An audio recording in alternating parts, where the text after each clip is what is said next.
I'm dying. Don't die. I can't call 911 from here.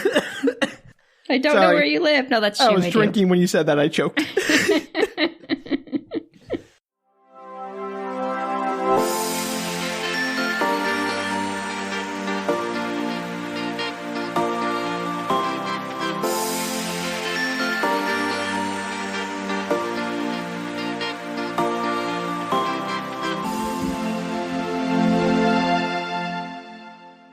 Hello, everybody, and welcome to Book Retorts. I'm Danielle. I'm Sam. And this is a podcast where one of us explains a weird piece of media to the other that they don't have any experience with. And it's extra weird this week, I can guarantee it. It is. We are in part 2. Part 2, everybody. Go listen to part 1, or don't. I mean, like we've always said, you can certainly just drop in. Sam's going to recap here shortly anyway. Oh, boy, am I. By Jude Deveraux. And if you didn't listen to the first part, again, don't worry. Apparently it has no bearing on the second part, as informed to me by Danielle. No, it really does have a lot of... Well, it doesn't, and it does. This is my point, Danielle.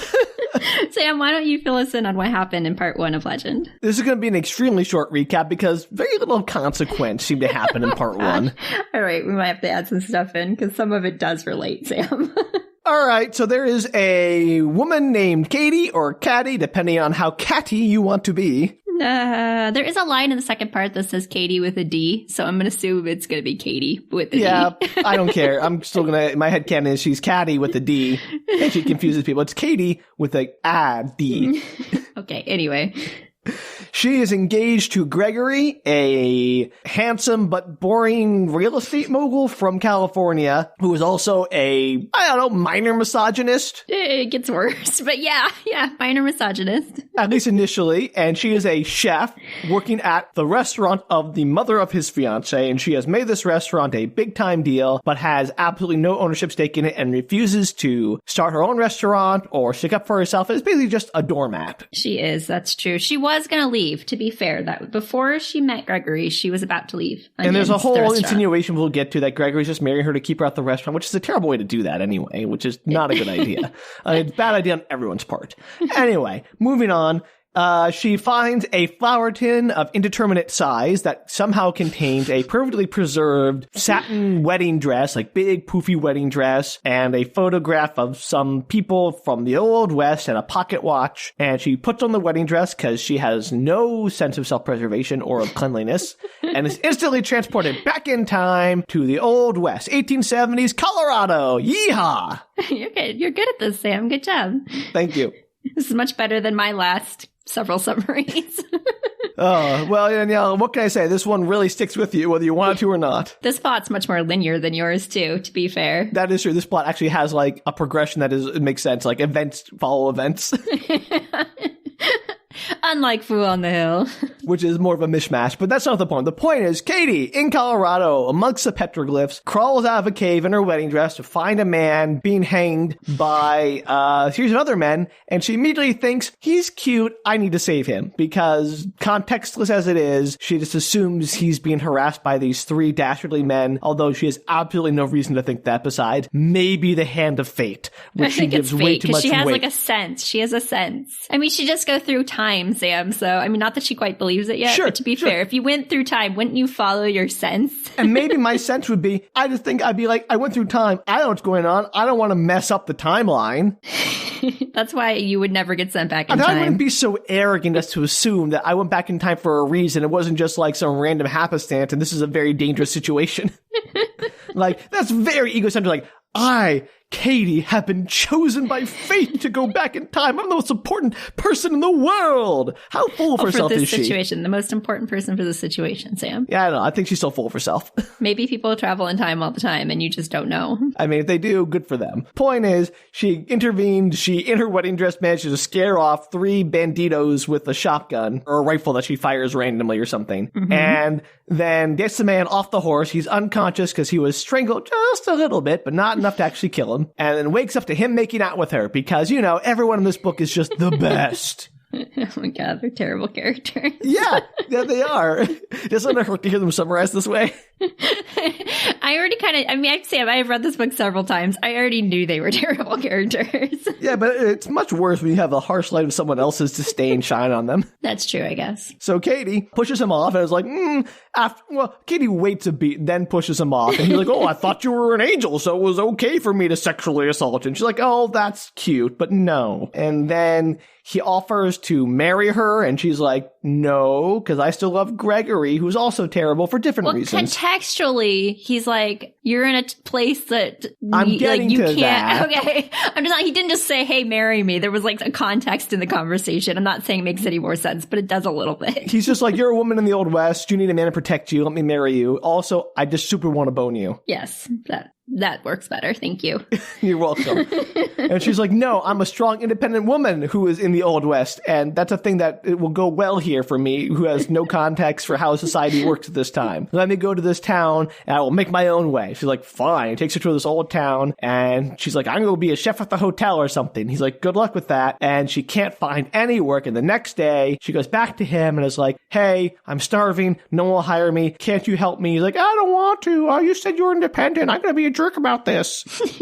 And for some reason, she insists and they get married. And she insists it's a sham marriage. He has other ideas because, again, terrible people. Well, he insists he can't just like take her in because he's a man that lives on like a property in the middle of nowhere and it'd be unseemly. So yeah, but I don't buy that for 1 second. No, of course not. That's not the point, Sam. I'm just saying the logical following in the story. Anyway, they spend some time together. He does some shirtless fishing. I don't care. At some point, that scene important? That scene is actually mildly important. Is it because of the scars on his back? For the whole story is his family was killed by bank robbers, and not just bank robbers, but there was a bank robbery in the town. As the robbers were fleeing, the townspeople decided to shoot randomly and apparently really terribly after the bank robbers by killing the other townsfolk. And then his father and grandfather or uncle or somebody went after them, and they got killed by the bank robbers. And his sister got killed, and it's like all big tragedy. And it all happened because the townsfolk apparently can't aim. I like that your summary is very peppy. I appreciate that. You're welcome.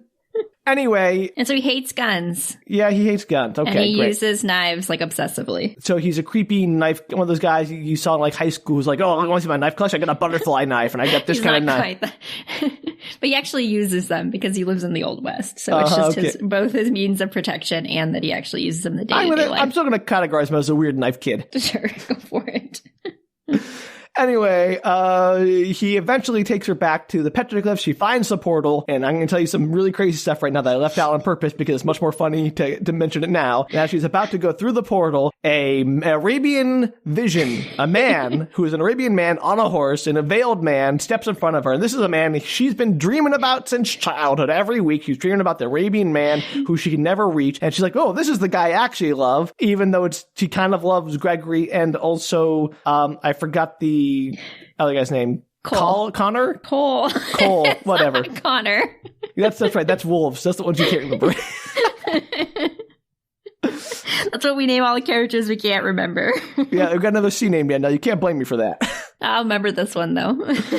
Anyway, so just as she's about to sort of step around the Arabian man who clearly wants her to stay in this time period, Cole sweeps her off her feet, takes her back to his house, and kidnaps her. Basically imprisons her in his mansion because, surprise, Cole's terrible. He's also the wealthiest man in the town. Also, he owns the town. And also, he's told everyone, A, not to give her a job so she'd be destitute and have to rely on him, and B, to imprison her in his house and not let her leave because he's the best. And she is not immediately like, that's a deal breaker. She's like, I'm sure he had his reasons because he wants to protect me, which we'll get to later, which is infuriating to me.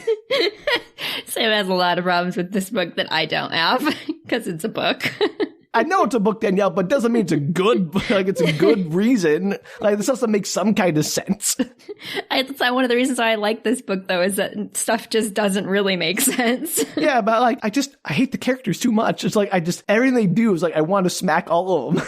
Well, it's okay. Cole doesn't last very long in this first half anyway. I know, thankfully. Anyway, so she decides that while she's in prison, she is somehow given free reign over Cole's fortune and decides to spend it liberally to throw a giant feast for all the townspeople and employ them at ridiculously high wages to spread the wealth. And at no point does she think to maybe use the money to bribe her way out or to escape or to do anything else sensible, and decides, no, I want to stay here and make a giant feast because I'm a big fan of Babette's Feast, the movie. Yes. That about sums that up. Though I'm not sure at the beginning if people actually would have let her leave anyways, even if she did bribe them. I don't know why, Sam. In real life, probably yes. Yeah. Anyway, Cole returns. There's a big feast. She tricks him by putting a fried rat on his plate. It's like, haha. And he is incensed by this and realizes that, hey, maybe kidnapping a woman isn't a good idea. And drags her back off to the petroglyphs, throws her to the portal, and she's back home. Yay, the book can end here, except Kady, the king of bad decisions, makes another terrible decision when she sees a vision of blood spreading across Cole's shirt. It's like, oh no, he's in danger. This kidnapping liar who just threw me out of his house. I must go save him. And she dashes back through the portal into the past again, and he's not actually dying. He's fine. Well, I mean, he was wounded, but yeah, he doesn't die. Whatever, though. He's fine. It's not a big deal. He would have been fine without her. Yes, I'm sure. And she goes back and spends an indeterminate amount of time with him, days, weeks, making a little love nest with her abuser. And then his grandmother shows up, who she wrote a letter to in desperation, pleading for her help to get her to escape. And apparently this woman shows up and is like, hey, surprise, let's have tea. My son is dead. He died when he was 9. Grandson, whatever. She died when I was... Okay. He died when he was 9 during the bank robbery. So I don't know who you're talking to. It's a ghost, maybe. You time traveler, ghost lover. And during all this, she's like, hey, I'm glad you gave my son a chance for happiness or something. But also, one of the bank robbers appeared dead recently. And I think it might have been my ghost son taking revenge. Grandson. Whatever. Ghost relative taking revenge. But hey, you gotta go back to your time, and back in your time, do me a favor and find my descendants, who I'm sure are still alive, and I sure won't be any difficulty tracking them down from your home in Virginia, and I don't know, go see how they're doing. If I don't hear back from you in like 6 weeks, I'll assume you didn't find them for some reason. Also, there's a silver mine, and Cole and Kady hatch a plan to bury the silver under the mosque in the town, but that's a dumb idea because she could have just taken the silver with her instead of waiting for it to be buried under the town and then go finding it in her own time. Do you remember what Ruth did after the firefight in town? Who's Ruth? Ruth is the grandma. Okay, good. Good. Thank you for clarifying. After the firefight, did she like bury her children? Yeah, but do you remember that while she was her husband had just died, in her grief, do you remember what she did? No. She ends up having sex with the father of Cole's best friend who died in the raid. Oh, yeah. I didn't care about that either. Oh, yeah, but it's relevant, Sam. I get it. She's going to have a love child. It's fine. She did have a love child. She took him to Denver. She put him in a house and never let him out. And then he ran away at the age of 16. Oh, that's a shock. That's you imprison a child and then he runs away. Right, but that was the entire impetus for like why she wanted her to go after the relatives in the future, is to try and like heal the wounds of both the gruesome murders and the fact that she has no relationship with her child because of them. Yeah, I'm sure Kady, a stranger 130, 40 years in the future, can really make a big difference at these wounds that they probably don't even remember at that point. It's fate, Sam. It's fate. It's not fate. It's dumb. But let's continue. Okay. But overall, good job. Good job. I'm impressed. You know you're doing Fool on the Hill every time people just showed up from having visions. So I'm going to stick by at that. Just saying something happens because, it's fate is just as nonsensical. It sure happened way more in Fool on the Hill, though, to be fair. I mean, this entire book is nothing but the hand of fate guiding Kady to make bad decisions. That's true. Moving on. Thank you. Good job. Good summary, Sam. I mean, that's my summary, that last sentence. So Legend, she's gone through the portal. She went back at the end. She's still wearing the wedding dress? No, she's been, well, we mean when she goes back? No, she's in her clothes that she was wearing that day. Okay, I just think so why does the wedding dress have to do with the portal? If she doesn't need to be wearing the wedding dress to enter the portal, what's the point of it? I think it just was the trigger to get her there originally. We'll talk about the portal a little bit more in this part. Okay, sorry. Getting ahead of myself again. So Kady wakes up in her own apartment and she is in her old Western garb, but not the wedding dress, which is gone. And she kind of just decides to restart her life. So she's impressively ignoring the fact that she just time traveled and had a love affair with a dead kid adult guy. Did they really have a love affair or was it just an emotional affair? I mean, they made out a few times. They never had sex. Okay. So I don't know, however you want to put that. Still bad. So apparently it's the same day, though they sort of gloss over that in the story, which I thought was funny because so much was made of it in the first half of the book, but it's just the same day. But now that she's gone through all this stuff at Legend, she's feeling pretty, full of herself. She's got some good self-esteem. She's feeling strong. She's feeling pretty. Oh, yeah, because fate plucked her from her mundane life to make her special. No, it was all the stuff that she got to do, or she got to like, you know, do something that she wanted to do. And she taught all these people about the food, and we had friends, and I don't know, she just had like a different life there. She felt more involved and cared for and like she was needed. Okay, if you say so. So now she has self-esteem, Sam. That's the point, okay? Now she has self-esteem. We'll see if she uses it. Gregory's in the restaurant hanging out, and she's a little nervous that he'll be able to tell that she's been a like cheater, Peter, pumpkin eater this whole time. But is that the phrase? Peter, pumpkin eater, the cheater? Cheater, pumpkin eater? No, I just made up that phrase. What is a pumpkin in this context, and what does it mean to be eating it? The pumpkin is coal. Asked and answered. But he doesn't seem to notice, probably because she's only been gone like 12 hours. So, like, why would he notice? Also, like, I smell the Old West on you. Yeah, I know. She's excited to see him because it's been a really long time for her. And he's basically like, this is not the time or the place to be like making out in an empty kitchen on Sunday morning, I guess. Well, we all know he's a misogynist and probably a cheater as well. Probably. So he also disparages her outfit, which she took such care in that morning to put on, which is like a little bit tighter fitting than her usual. He tells her based on her past experience, someone being mean to her just makes her want them more. Yeah, but not quite. So he tells her it's too sexy for the restaurant, and also that she needs to get off his lap because his legs are falling asleep. Wow, he's a terrible person. Kady has the worst taste in men. He's terrible. He's like, these are people who are cartoonishly evil. And she's like, they're for me. So her friends, so that scene's done. Her friends quickly realize something's going on when Kady is suddenly like super outgoing and wants to go shopping and like do all the things she didn't really want to do before. And she's obviously not going to tell them about the cowboy time travel, but she does tell them. Why would she? I know. She does tell them that she's realized that she wants to do something with her life, like not just cook, you know, really good meals for people who have eaten a ton of really good meals, but she wants to, it seems just kind of frivolous now, but she wants to do something that's more helpful, like teach cooking to people who really need to learn it, or like mothers that are in poverty-stricken areas or underprivileged kids. I want to hear this conversation be like, all right, so I just had a time-traveling cowboy adventure. I went back in time, I met a cowboy, he kind of imprisoned me, but he was still pretty cute, and I made a big feast, so I spent all his money while I was imprisoned. But now that's inspired me to go start like a soup kitchen or teach cooking classes to impoverished mothers, because yeah, that's what they really need, is cooking classes and not, say, a social safety net that works. Because they have so much free time to cook elaborate meals for their families. Yes, I'm not disagreeing, but the concept, what she says in it, basically she got a lot of value out of teaching all the people of legend who had never like learned any of that before. Look, if she wants to teach cooking, that's fine. But you don't need to like paint us some altruistic gift to the world about learning cooking from the great and powerful Kady. Well, she's not I don't think she was putting it as that. I think what she was saying is that it was nice to see people who kind of like wanted to learn, who didn't know how to do healthy meals, like learn how to do healthy meals. And so like the part of the concept for her was teaching people who like the American population. Was healthy cooking like the biggest problem in the Old West? Oh my God, let me finish my sentences. No, because you said it goes on for 1,000,000 years, Danielle. I was talking about like how American people put like potato chips on top of their casseroles, and she's just trying to like teach them how to do healthier, like easy meals to feed their families. Right, like every other professional chef with a cookbook. Sure, I'm not disagreeing with your concept. I'm just saying that yes, it was a little over the top altruistic, but the concept was trying to teach people who otherwise wouldn't get to know how to cook healthy meals, how to cook healthy meals. Yes, I mean, this is pre-internet. We have to remember. Yes, it is the 90s. So her oldest friend, Jane, is convinced that something has happened that would change Kady's perspective because, as you said earlier, she's normally a doormat. So that's what she says.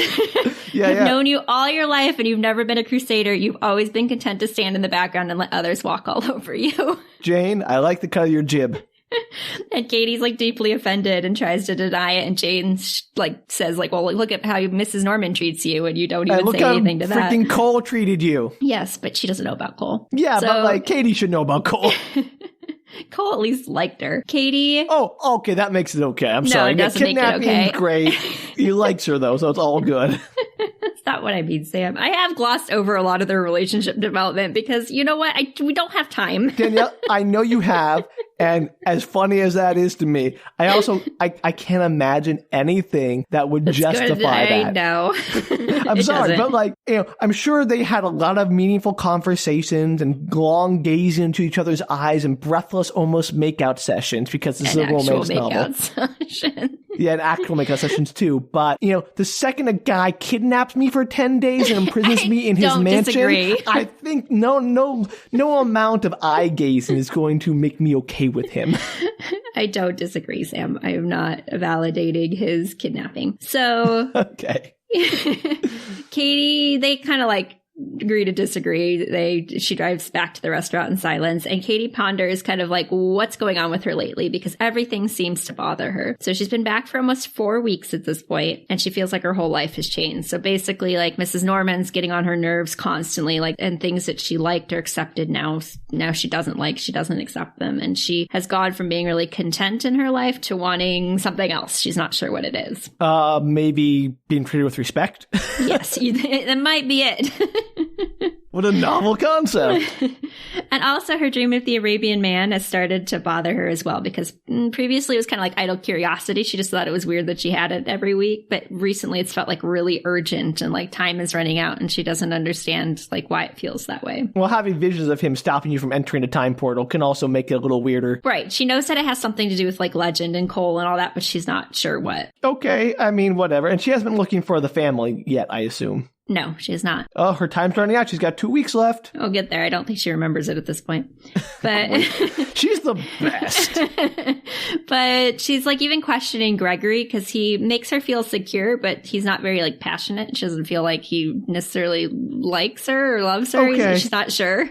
Danielle, I gotta make a distinction here between a guy who gives you security but maybe isn't like the most exciting, which is a perfectly reasonable compromise to make, and a guy who is actively misogynist and treats you badly and like has weird ownership over you and is manipulative. Like those are two different things. Yes, they are. But she's trying to figure out who Gregory is or what Gregory is. Well, she has all the evidence she needs, in my opinion.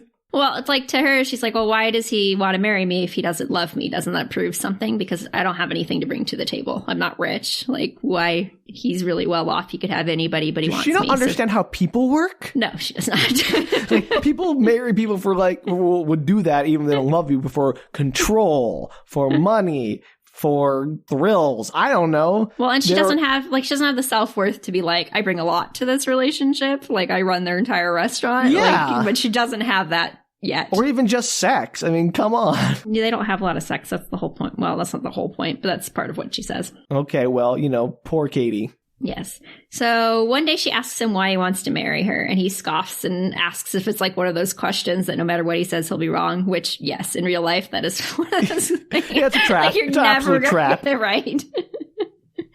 But he's like, I love you. Why else would I marry you? And she forces him to give her some like logical reasons after that. And he tells her that let me guess. Okay. There are 2 reasons I want to marry you, and they're both on your chest. No. Okay. Let me get another guess.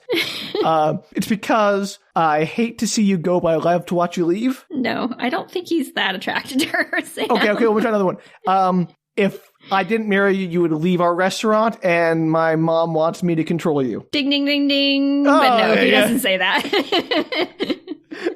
I like my 2 first answers better. He tells her that she'll be easy to live with. She was quiet and undemanding, and she didn't ask a lot from a man, and he liked that.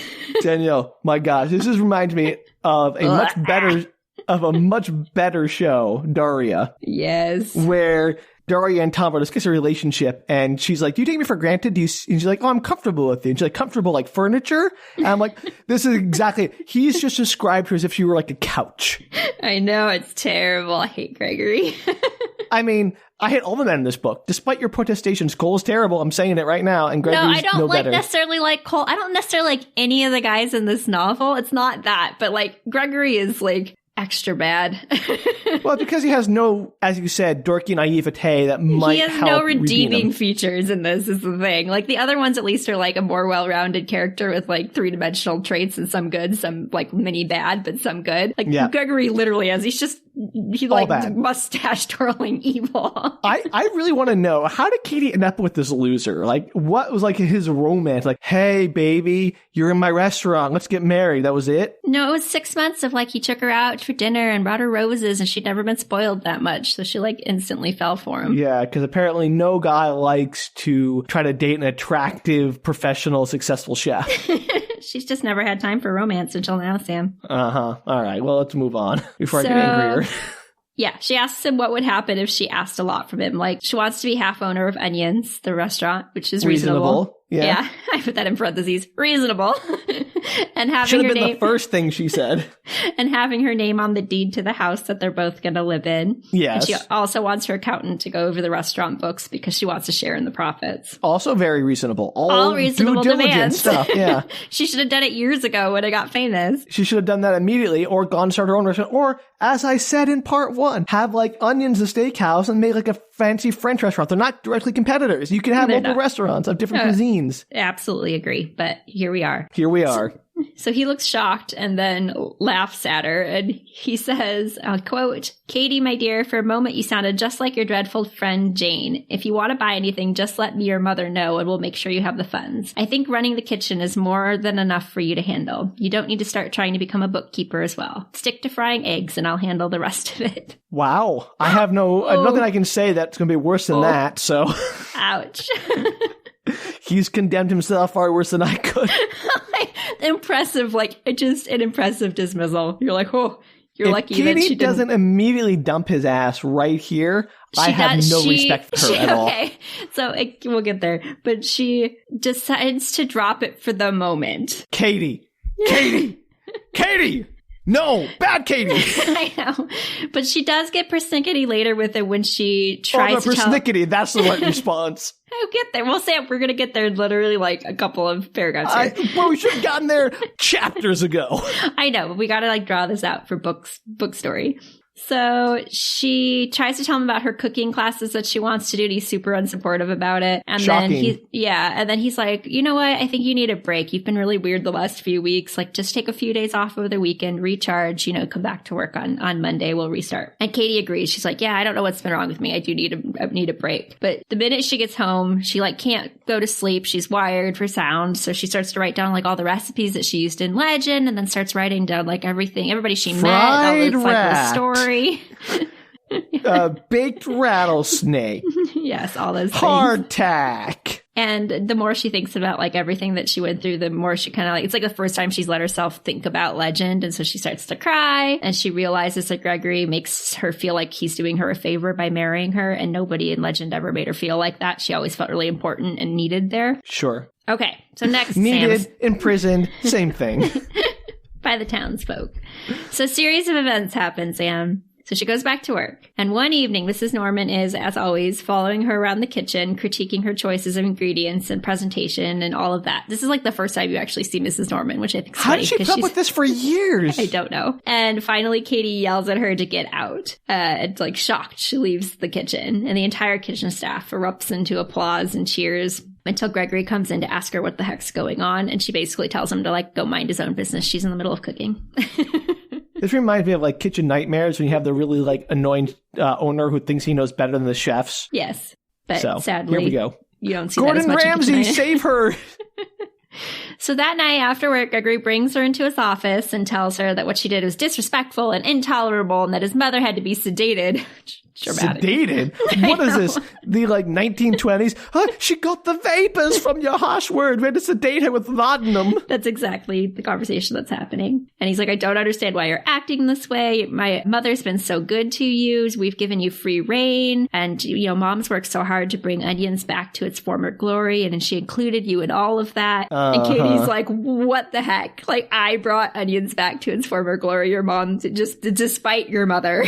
Yeah, no kidding. And when Kady doesn't apologize or say anything, Gregory finally sighs heavily and tells her that he had wanted to wait and give this to her as a surprise for their wedding night, but she's forced his hand. It's my STD results positive. Positive for chlamydia. No. So she kind of feels like a little guilty, like, well, maybe he was going to put her name on the deed to the house, or a third of the restaurant was going to be hers or something like that. And so he hands over these this paperwork to her. And Gregory explains that he has big plans for them. He's going to mass produce her best recipes and open a chain called Norman House Restaurants. Norman House, like the that's not her name. It's his last name. Yeah, I got that, but not her last name. And she's looking at the paperwork. She doesn't see her name on anything. And his big surprise is that he was going to allow her to develop recipes that could be produced for the restaurants. And Kady's like, you are planning to franchise me? Basically, yeah. And Gregory doesn't seem to hear the horror in her voice. And he says, women all over America are complaining that men think of them as someone to stay at home and take care of the kids. But I have thought of you that way, Kady. To me, you are big business. She's a golden goose to him, a cash cow. Exactly. And she's absolutely shocked, asking him if he's ever loved her. And he's like, oh, of course I do. I love what we're going to do together, what we can achieve together. Uh-huh. Our marriage is going to have a foundation of concrete. It's not based on passion and concrete money, you mean? Yes, she's appalled by what he's saying. But instead of feeling devastated, she's surprised to feel relieved. I don't have to marry this jerk. Thank God. I mean, sure, it only took you at least 4 weeks longer than it should have. Yes, absolutely. She draws out her keyring and removes the keys to the restaurant and puts them on his desk, wishing him goodbye. And he grabs her as she's trying to leave, trying to tell her, oh, I love you. We can do such big things together. And I could have chosen anybody, but I chose you, essentially. And then he shows... Whoa. He could have chosen all those chefs, professional chefs he had lining up an onion to were revitalizing. Any one of them he could have chosen. But he chose her. And then he shoves 2 tickets to the ice show for the following Thursday into her hands, saying he bought the tickets for them to go. And she's like, I work Thursdays, obviously. And as she looks down at the tickets, she sees that there's a handwritten note on them. And it says, can't wait to see you, Greggy. Bunches of love, Bambi. Uh-huh. Guess who called that one? You did. And Kady laughs. She's like, tell Bambi hello for me. And she gives him back the tickets and leaves. Well, didn't I say this from the first time you mentioned Gregory, that he was going to be an 80s or 90s, yes, slick back hair, sleazy guy? Yeah, okay. So yeah, played by the guy that was in Titanic that plays the character that the main girl. Or the guy from I think I said the wedding singer, that guy. Yes, totally. Either would work. Same vibe. Exactly.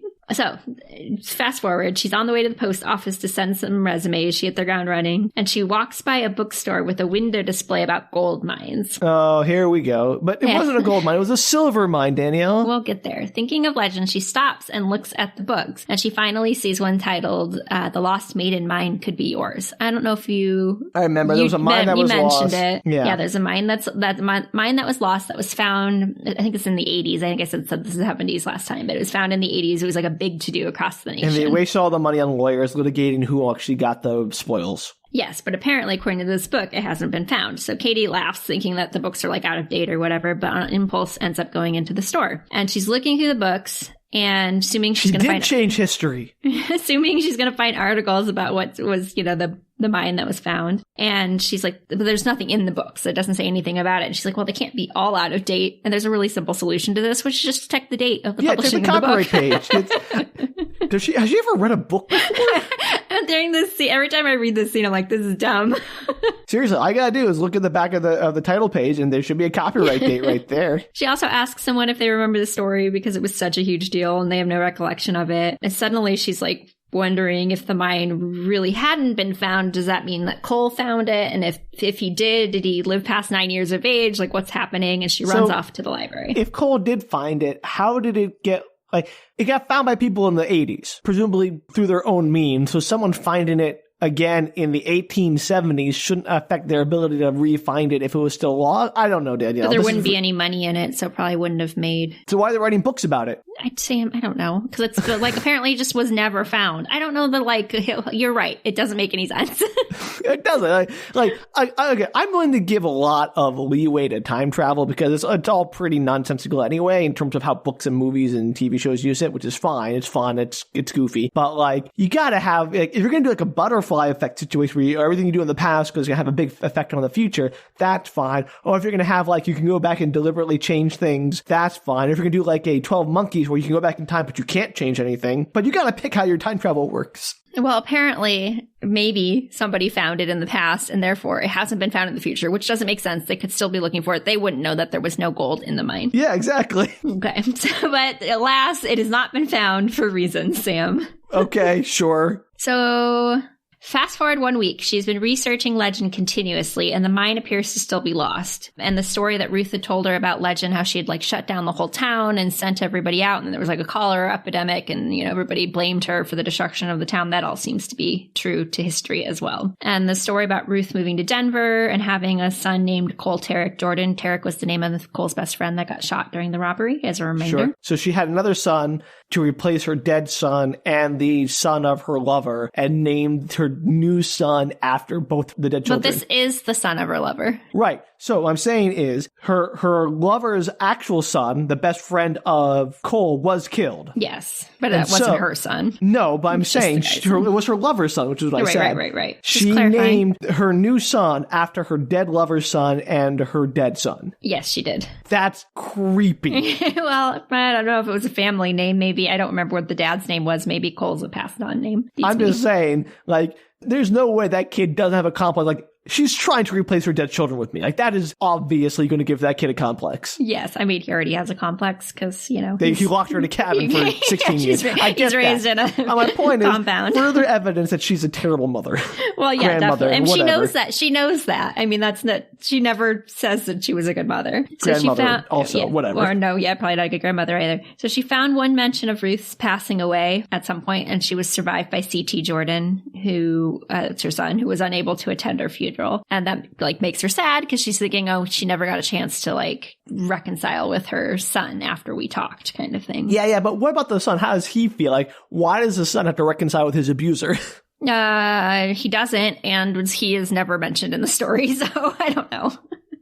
Yeah, no, I'm just saying, oh, poor Ruth, never got to reconcile with the son. She totally messed up and abused. I'm like, my pity for Ruth is minimal. It is, but I mean, she did have the turnaround later in life. But no, her abused son does not have to reconcile with her if he doesn't want to. Yeah. But she was trying to change the past so that she would never have abused the son in the first place, I think was the concept. Yeah, so, how would she change the past? Because she wants the murders to have never happened. So if the murders had never happened, then she wouldn't have destroyed the town and left. And but Kady didn't go back in time far enough for that. We're going to get there, Sam. But then who wanted to change the past? This is all very confusing. Ruth wanted to change the past. She is hoping that somehow wait, let me try first, because I want you to correct me because I'm going to be wrong. Uh-huh. So Ruth wanted to change the past so that the town folk never murdered her family, so she wouldn't abuse the son and actually would never have that son, by asking Kady to contact her family in the future. Yeah. So she thinks somehow, wow, Sam, I don't know the thought process, but it's somehow she thinks that if Kady contacts her descendants, it'll work out. Yeah, if you contact my family 140 years in the future, and that's somehow going to retroactively change the past so that the whole situation that brought those people into existence in the first place never happened. It's a book, Sam. This is likely going to resolve this problem, but yes, in reality, it doesn't make any sense. I get it's a book, Danielle, but you can't, as we say, you can justify anything by saying it's a book, but a book should at least make a modicum of sense, have a through line, have rules that are internally consistent.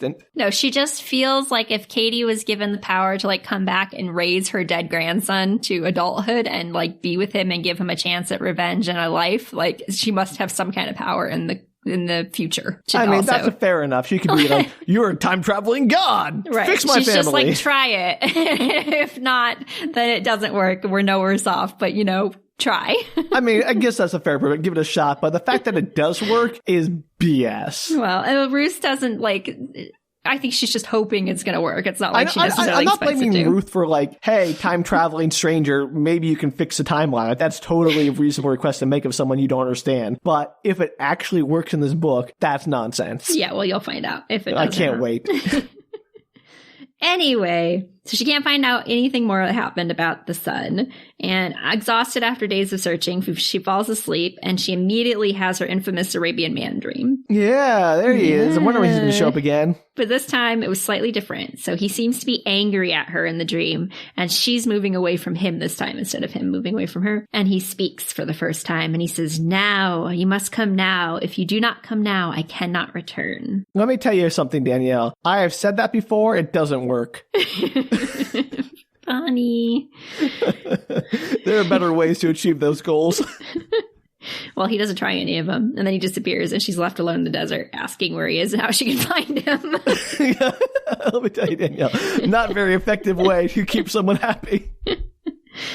So she awakes, she's crying, and then she gets really angry at the Jordan family, kind of fair, cursing them and yelling like they want her to do something in this modern age, but she doesn't get any help. Does she assume the Arabian man is a Jordan? She does. She thinks they're tied in. They're like somehow he's tied in with them because he's, blocked her from at the portal and like was part of the time travel. I mean, I know he's tied into the time travel somehow. I wouldn't necessarily think he's tied into the Jordan family, but I guess it's all about them. Well, at one point she does say that she has kind of felt that he looked a little bit like Cole, but she wasn't like sure. Yeah. All right. Well, sorry. Maybe. Oh, I know who it is. Is that C.T. Jordan? We'll get there, Sam. Okay. I'm not going to tell you. I'm going to tell you the future plot. So she's cursing at the air. It's all about time travel. Let's time travel to the future of this plot, Danielle, and you can tell me about it and then come back in time and see how it changes the past plot. What does it matter? So she's cursing at the air, like, help me. Like, I can't do all this on my own. I don't even know what I'm supposed to be doing for you people. And suddenly she can hear Ruth's voice reminding her that she was to be given 6 weeks to contact her descendants because apparently she didn't remember the last conversation she had before traveling through time. I suddenly, all of the respect I gained for Kady for dumping Gregory has vanished.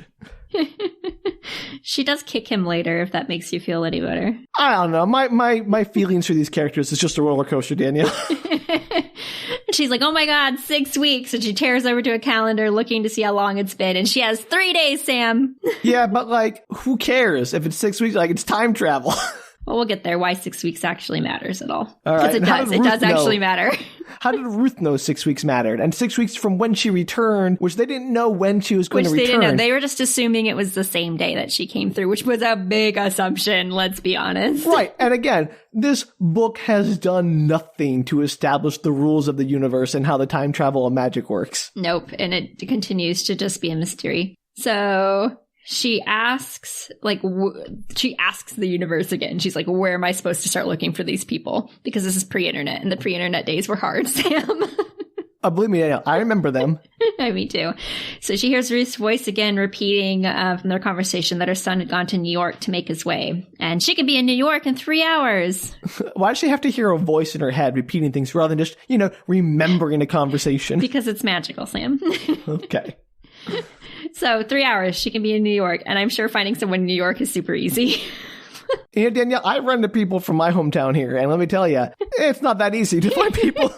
Like, coincidences happen, but it's not like you can show up here in 3 days like, oh, I gotta find this specific person. Like, walk around. Excuse me, are you a Jordan? Or are you a Jordan? Yeah. Exactly. Like, people be like, yes, I am. Are you the right Jordan? Like, I want to be the right Jordan. There are a lot of Jordans in the world. This is actually her first step when she gets to New York, Sam, is she just calls people named Jordan from the phone book. This is the plot of Terminator. This is when they send him back in time. This starts going through all the Sarah Connors in the phone book. This is dumb. Exactly. So surprisingly, that does not work, and she does not find who she's looking for. Well, it doesn't work because she's not a robot or a Schwarzenegger. That was the problem all along. This plot would be better if it turned out she was actually This is basically Terminator. There's time travel. There's terrible people. There are men who to abuse women. Yeah. And there is a weird past love from time travelers. And there's going through a phone book to try to find a specific person. I think this is Terminator, Danielle. This must be Terminator 6. So does that already exist? How many are there now? I don't know, there's at least 3. There's probably more. Danielle, there's at least like there's 5, several I think. more. Yeah, you're right. I have no idea. I stopped after 2.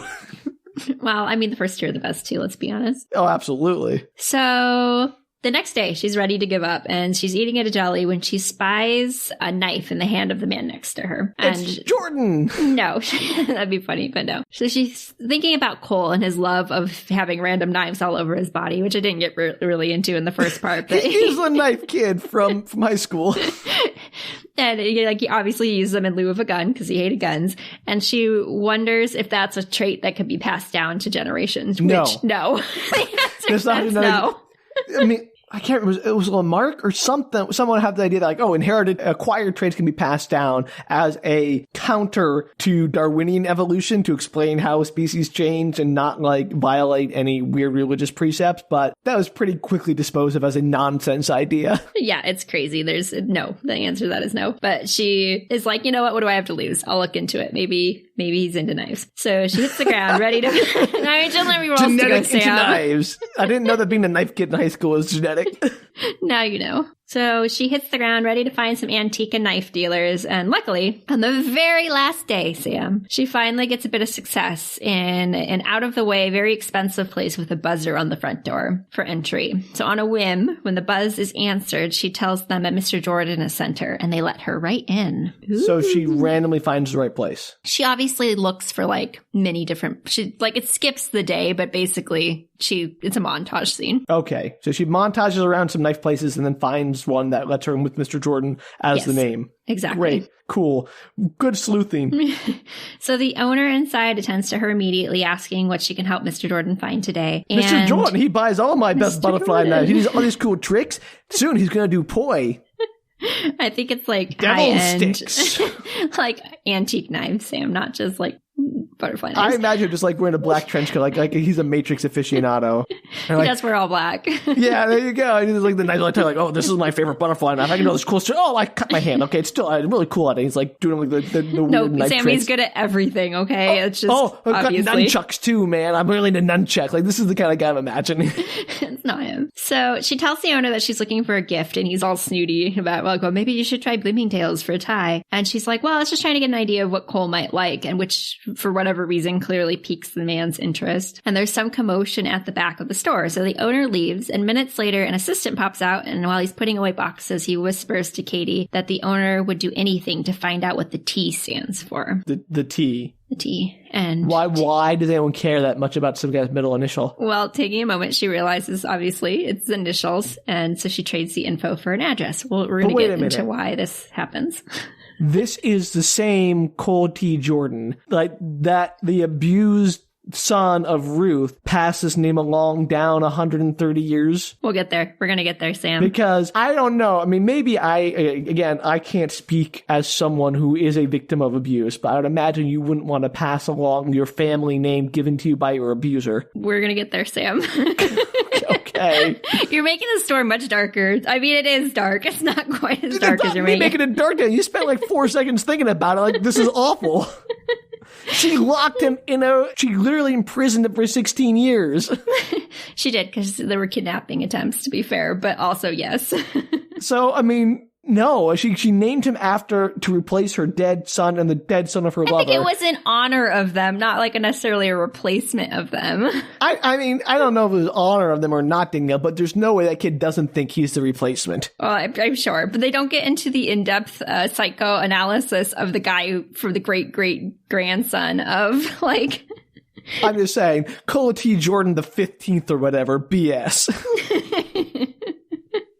We'll get there, Sam. It does actually comment on the name. Okay, great. It doesn't explain it in a psychological way, but it does comment as to why they're named the same. Danielle, let's go. I'm sure we'll get there, and I'll have plenty to say at that point, too. So it's a fancy office, and the assistant will not let her pass the desk, shockingly, because Kady can't explain why this is the last day she has to see him, Sam. But is Cole there? She doesn't know. So at first, why is she trying to I don't know what's going on. Well, because she showed up, and I'm sure the assistant was like, do you have an appointment? And Kady was like, no, but I have to see him. It's the last day. And she's like, yeah, I'm not letting you in. But she's at the knife shop looking for Cole. Well, the guy at the knife shop isn't Cole. He doesn't know where Cole is. Go to his house. No, so I told you that. She traded the T, what the T stood for the address of where I was Cole too busy raving. I didn't hear that. Yes, well, that's what you get when you're raving over my conversation of the actual plot, Sam. You gotta give me space to rave. Then now that's the entire premise of the show. I did. After I said that, and then you started talking, I assumed you heard it. No, not at all. It's not my fault. She got an address to the office. Oh, okay. So what kind of office? It's a big, fancy New York office. Like, is he a real estate broker? What is this like? No. Like? I actually took it out, but I'll mention it now because you asked. She runs into somebody who's like applying for a job while she's waiting in the lobby. And he's like, he's super rich. He buys and sells things like States of the Union. States of the Union? That's what it says in the book. Does that mean literal states like Hawaii? Or does she mean like State of the Union addresses, like the note to the president right when they give the State of the Union address? I don't know, Sam. Like every time I've read that since the very first time I read this in high school, I was like, what the heck does that mean? Danielle, I mean, I don't want to cast aspersions on our author, but is she okay? But apparently he's super rich, Sam. He just buys and sells stuff. States of the Union, like, if this is a sentence that someone wrote in a book, I'd be like, did you forget a noun? It was wild. I'm worried about the author. I hope she's okay. I know. She doesn't know what flower tins are either, so we're in trouble. Anyway, so yeah, apparently he buys, sells. He's super duper rich, very, very private, very, very rich. So he's just rich and has an office, but doesn't actually have any business. Well, he has business. I don't know. He buys and sells stuff. So you never quite find out what he does. Clearly. So he buys and sells. At first, the receptionist wanted to kick her out, but mysteriously, a phone call occurs and the assistant stops trying to throw her out, but tells her that she can't see him. So she's just waiting in the lobby to see if maybe they'll change their minds. I'm sure that's not going to get her thrown out by security. Right. So she decides to write a note to send back to him. She writes, "Dear Mr. Jordan, you do not know me, but I would like to talk to you about your grandmother Ruth and what happened in legend." I'm sure he'll love to talk about his abusive... Well, is it his grandmother or like great? It's like great grandmother. Is he be like, who? How do you even know he has a great? I'll be honest now, I don't know my great-great-grandparents' names or whatever. I do, but that's most people don't. So, but anyway. No, how many greats can you go back? Can you go back 100 years? What's this year? Yeah, because that would just be my great-greats. No. You gotta go, no. My 100 years, my great-great-grandma was born in like 1917 or something. Yeah, so her... No. Ruth was already a grandmother in 1870. She was born in like 1820. Sure. You'd have to go back another. So it'd be like my great-great-grandparents. Yeah. You just said 100 years. 100 years is I was rounding. So you're like grandmother 100 years. The grandmother 100 years ago. No, I don't know. I don't know the names of my great-great-great-grandparents, but I do know my great-great and my greats. Yeah, well, I'm so proud for you, but most people don't. Right. I agree. Anyway, so she sends a note. The receptionist delivers it. And when the receptionist returns, Kady goes to ask what he said. And apparently he says he knows no Ruth Jordan and has never heard of Legend, Colorado. Thank you. I mean, that'd be the right response I would expect from someone who's like, what are you talking about? Feeling like she's done her best, Kady asks to use the restroom. Kady asks to use the restroom. And though reluctant to let her, the receptionist shows her the way. And inside, as she's about to leave, she suddenly realizes she can shimmy through a vent and go to his office. Sam, it doesn't get that weird. I mean, it does, but in different ways. Okay, great. Does she like hop on a seat and like pretend to leave and they go and like, oh, look, she's already left, and then she like sneaks out? This is where, like, just after this scene is where the book starts to get super weird. Oh, I'm sorry. This is where it gets real weird. So I actually forgot how weird this book was until I was writing it all down. And I was like, man, this book is strange. So she suddenly realizes that she never put Legend, Colorado on the note, but that's what he said back to her. So it's one of those, I never said where Legend was. Yes. And so she knows that he knows something. And that he knows that she knows that he knows that she knows the grandmother that knows the other guy who knows the thing. Right, exactly that. So instead of returning to the receptionist's desk, she decides to sneak into the other hallways trying to find his office. Yeah, I'm sure like a random woman sneaking around an office would not be unnoticed. Apparently it's after hours, like it's just a little bit past 5, and so... Not even more noticed! Yeah, so there's nobody in the hallways, so she pretty immediately finds his office. It's like obviously his, and she decides just to walk inside. She's the worst! I know. So a man is standing inside, dressed all in black, pulling a sweatshirt over his head, and he stops. Flinging a knife around, a butterfly knife. We'll get to knives. He stops as she waltzes in, and she freezes because only half his face is covered, Sam, like a veil. He is her masked man! Dun dun dun! I am Sam's complete lack of surprise. He's her Arabian prince. Yay! I'm gonna hate the rest of this. Their story plot's stupid. I mean, I've already hated most of it so far, so why not? It's important to note that this is like 60% of the way through the book that she meets this person. I want to be clear, just to say that I am not saying I hate that this book exists, because it sounds like it's a lot of fun, but I definitely hate the characters. Yeah, that's fair. I definitely do not read it for the characters. I read it for the rest of... I read it mostly... I mean, the first part's pretty fun, but the second part is bananas, so I mostly read it for the bananas second part. Let's make this banana split, Danielle. Let's go. So he finally pulls the sweater down and she gets to see the rest of his face for the very first time. And he's absurdly handsome because, duh, it's a romance novel. Okay, let's just skip past all the, like, gushy details here. Sam, I skipped so much stuff. You're going to be so pleased that I don't get into all the details of their stupid relationship. I think, Danielle, you did that as self-preservation because you know what my response would be. I do say some of it because some of it's relevant. So, but his eyes... Sam, his eyes look as if he has deep pain, a pain so deep he probably has no idea where it came from, but Kady knows. Are you trying to make me angry? If it makes you feel better, I have like 20 question marks after I wrote that, because that's like almost a direct quote, and I was like, what does it mean? Why is this all purple prosy all of a sudden? So funny.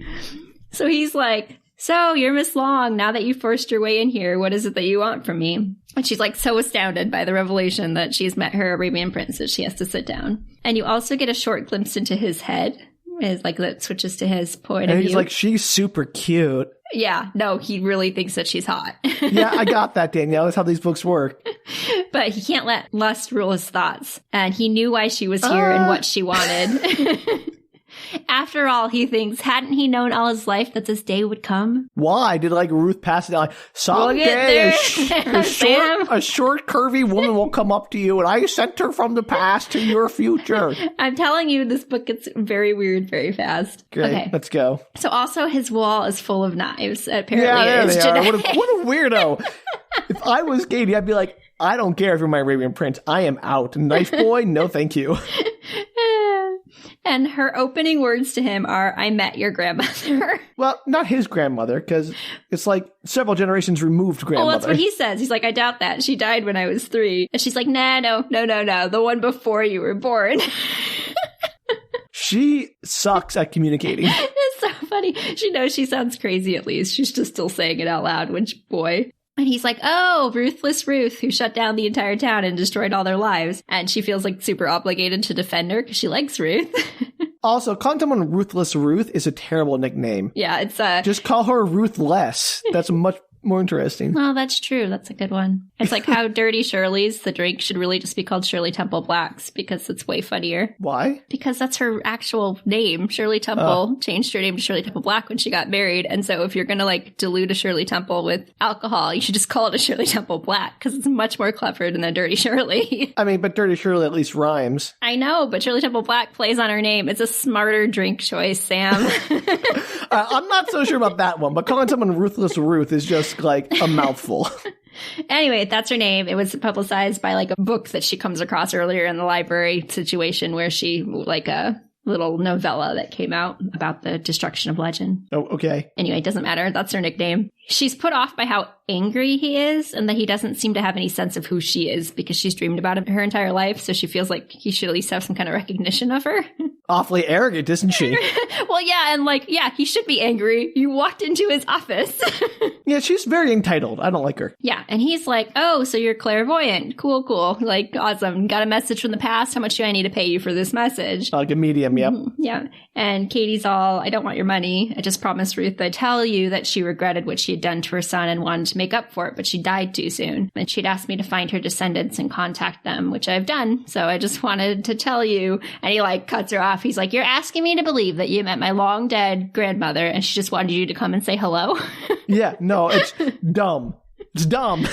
Agreed. Kady kind of annoyed with the way that he's treating her, which I don't know why. I think it's a valid treatment. Yeah, no, you should be, if anything, he should be more annoyed with you and be like, just get out of my office now, you crazy person, before I call security. So she smiles sweetly at him and tells him that she not only met his grandmother, but she married her grandson who died when he was 9 years old just to mess with him, which is kind of funny. At this point, I'd be like, Okay, crazy pants, get out. Yeah. And he's clearly very upset with this, but she's not sure why, like what specifically he's upset by. Maybe the implied pedophilia.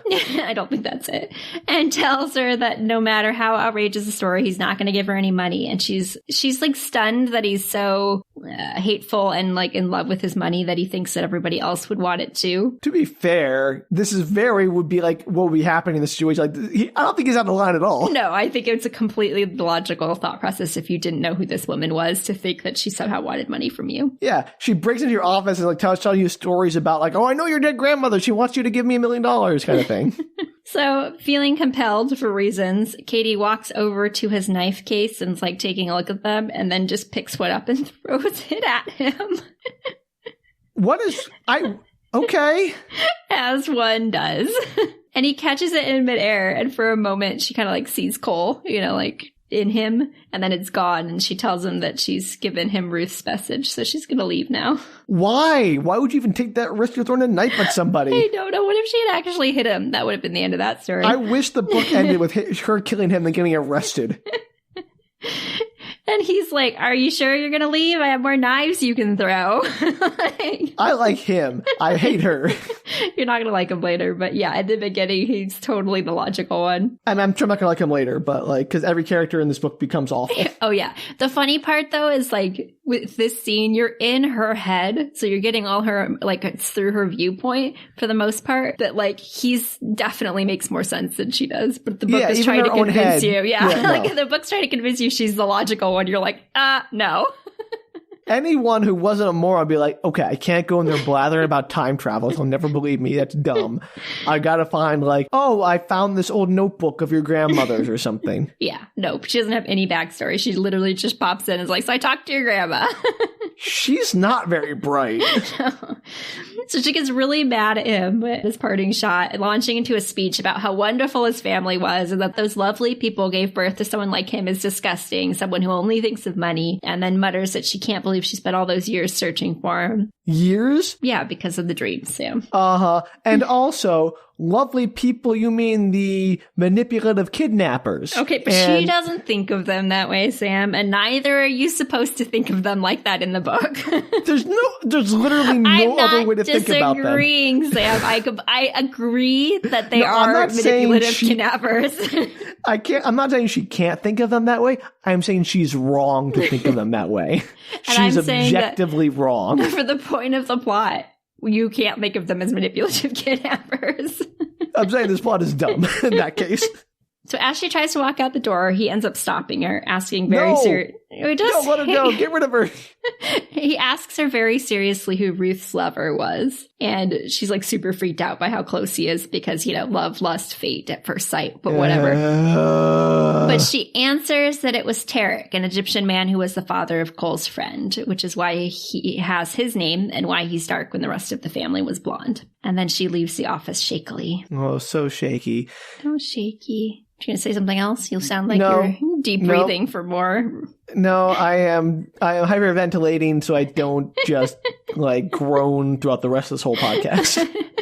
Don't worry, I won't get too much into their love drama. That evening, she returned to her hotel room ready to figure out the rest of her life. She's like done her due diligence. She'd met the people. She was going to move on. She's going to go get a job. To be fair, she really had no obligation to do that anyway. No, but she, felt obligated. She did it. She's done. So when she gets a call about a delivery down at the front desk, and it's Cole with a knife. No, it's a forwarded envelope from a friend at home, and it's from a fancy law firm, and to her shock is addressed to Mrs. Cole Jordan. What? And we'll get there, Sam. You're going to hate this too, but we're going to get there. How did her friends know where she was? Oh my gosh. Okay, the whole plot line, I skipped over a whole bunch of it, but basically... You can't be mad at me if you skip a whole plot line. I don't understand what's happening. It didn't really matter how she got the letter, just that she did get the letter. There's a whole plot where like her friend tracked her down because she knew that Gregory was like up to something because he had flirted with Debbie, the other friend, like after. But my point, she's only been in New York like 3 days. Like that's not forward your your mail to She you called, in New apparently York. she knew she was in New York, so she called half the hotels in New York trying to track her down. And this is the 90s, so of course they tell you if you're there. So then once she found out she was there, she sent the envelope, which was apparently hidden in Gregory's drawers in his office because he had been like fielding all of the job offers and stuff, that any important mail that had come. Sure. My point is, I would not like send a mail, like it would take 3 days to get there. Well, she sent everything that they found in Gregory's drawers to. But yeah, why not just like hang on to it until she gets back in a day or two? I don't know, because maybe they don't know how long she's going to be there. I don't know, Sam. But they forwarded it to New York. It's only 3 hours away. Okay, great. Yeah, whatever. I'm sure the mail travels at the speed of 3 hours. She got it. She got the letter because the plot dictates that she gets this letter today, Sam, okay? Okay. So that evening, she returns to the hotel. She's got the letter. It's to Mrs. Cole Jordan, and it's a short letter inside from Mr. W. Hartford Fowler IV, requesting that she call him as soon as possible on urgent business. Like, call now. It's super duper urgent. Please call any of these numbers. So she calls, and she gets a hold of a man who is very excited that she's gotten a hold of him. And he's like, can you come to New York? And she's like, I'm in New York. And he's like, you have to see Mr. C.T. Jordan before midnight tonight, or the will be invalid. And she's like, I did see him. What are we talking about? Good question. And the man on the other line seems just ecstatic. He's whooping and he's hollering and he's crying happily. And he asks if she can come in for an appointment. Let me tell you, no lawyer is that emotionally invested in their client. Well, apparently he is. So he asks if she can come in for an appointment. And she's like, what for? And he's basically like, I can make all your dreams come true. And she's like, sure, I'll be in tomorrow. No questions asked. Like, you can explain there are over very the phone. little questions. There are very few questions asked. And after this, she's like, I think I'm going to take a hot bath and get something to eat. And like, she just seems very unconcerned with this like law firm calling her. Yeah, no kidding. So the next day she arrives at the law firm, and Mr. Fowler tells her that he's never had a client who he's been more curious about, because he wants to know what her connection is to someone who is dead 100 years. And which she won't tell him, obviously. And he hands her over a packet of paper, which she knows instantly are from Ruth. She can just tell. Yes, of course she can. Well, it's ancient paper and it's all wrapped prettily. Essentially, it tells her that if she's reading the letter, she succeeded in the 6 weeks she'd given Kady to meet up with her descendants. And she knew if she took longer than 6 weeks, then she didn't have the love or passion needed to help them, which seems a really arbitrary deadline. It is. Also, assuming that she went back on some X date. And did she ever tell them what date she left on? Yeah, she does tell them that. Okay. So that's what they do 6 weeks from that date. Yeah, but you're assuming that they even return back on the same day. Yeah, like, you don't know how time travel works. Yeah, it could be years later. Who knows? Right into your will, she could return. It was already expired. So she figured 6 weeks was enough to know she wasn't in love with Gregory and to contact her descendants, which, you know. Dumb. Yeah. Everybody knew she wasn't in love with Gregory except her. Also, FYI, the most important bit, Sam, is that she now has control over her entire family's wealth. Oh, so that means she has control over C.T. Jordan, too, then. Yeah, because Ruth trusts her and thinks she can right a horrible wrong, and money will give her the power to do it. That's also very dumb. I know. Don't give all your money and power over your descendants hundreds of years in the future who may or may not be in completely different situations, may not even have the wealth anymore without like, oh, this is also stupid. Well, she does mention that, like, I don't know if I left you anything, but knowing my son and my descendants that exist so far and my previous family, chances are you have a lot of money. Very stupid. It is. Basically, she wants, like, because so many generations suffered because of the wrongs that happened in the town, she's hoping she can somehow remedy the past. She basically had no idea how you can help, but that's why I gave you a lot of money. Good luck out there. Why is Kady so responsible for all these people? These strangers? I mean, she kind of goes back and forth during the story about whether or not she should take responsibility for these people, but ultimately just kind of feels like if she's somehow caught up in this time traveling drama that she owes them somehow, or at least owes them an attempt. Maybe this makes me a bad person, Danielle, but if it was me, I'd just like take them and be like, see ya. Like, I did my thing. I contacted them. I did the time travel. I'll give some money back to Cole. Like, I'm not going to leave him destitute or anything, but I would take a good chunk for myself, be like, time to open some restaurants and fulfill my dreams. I don't have any obligation to these weird strangers who are awful people. And she says it in the note that, like, maybe that's what you're going to do, but, you know, I have faith that you're a better person than that. Yeah, apparently but you're Sam's not very good not people. everybody. Your grandson kidnapped me. I owe nothing to you people. But she doesn't think of it that way. So just not that I don't think she feels like she owes them, but I think she feels like because she's wrapped up in all of this, it's like her universe honor. Like, she needs to somehow, like, if she can help resolve it for this family, that she should. Not that she's necessarily indebted to them in any way. Fine. I think she's just trying to be a nice human being, Sam. Yeah, but I mean, she could donate that money to charity then or something. Set up like a fund to help people. She doesn't have to untangle one family's drama as her debt to the universe. Well, that's what she thinks, so that's what she's going to do. She asks the lawyer if C.T. Jordan knows everything, and apparently yes, which explains why he was so pissed off at her earlier, understandably. Because once she saw him, he lost his fortune, yeah. So she decides that she definitely has to help because fate, and she needs Tarek's help, as she calls him, I guess differentiating him between Cole. Yeah, but like maybe call him what he wants to be called. Well, apparently she calls him Tarek. I don't know why she needs his help. That's not ever made clear in the story. She just feels like she needs his help to make this happen. So she asks the lawyer to drop a document to kind of like blackmail Tarek into helping her. Essentially, like, I'll give everything back minus any costs if you help me out. Like, I don't want your money. That's more of a bribe than blackmail, I think. Okay, fine. A bribe. The term is blackmail in the book. Bribe is fine. I'm saying, she's not like saying, I'll expose your dirty secret in life, boy, if you don't do this for me. She doesn't say that. She just says, I'll give you the money back if you help me. So cut to a few days later. She's in the backwoods of Colorado, driving a Range Rover, contemplating all the bad decisions she's made already in life. There's a lot to contemplate. I know. So Fowler had filled her in on some details. Tarek's apparently unmarried, though he has a girlfriend. He's very, very private. He's super into his swords. He's a master of all forms of... into his swords. Go figure. He's super into the swords, and he's a master of all forms of martial arts, Sam. All of martial arts.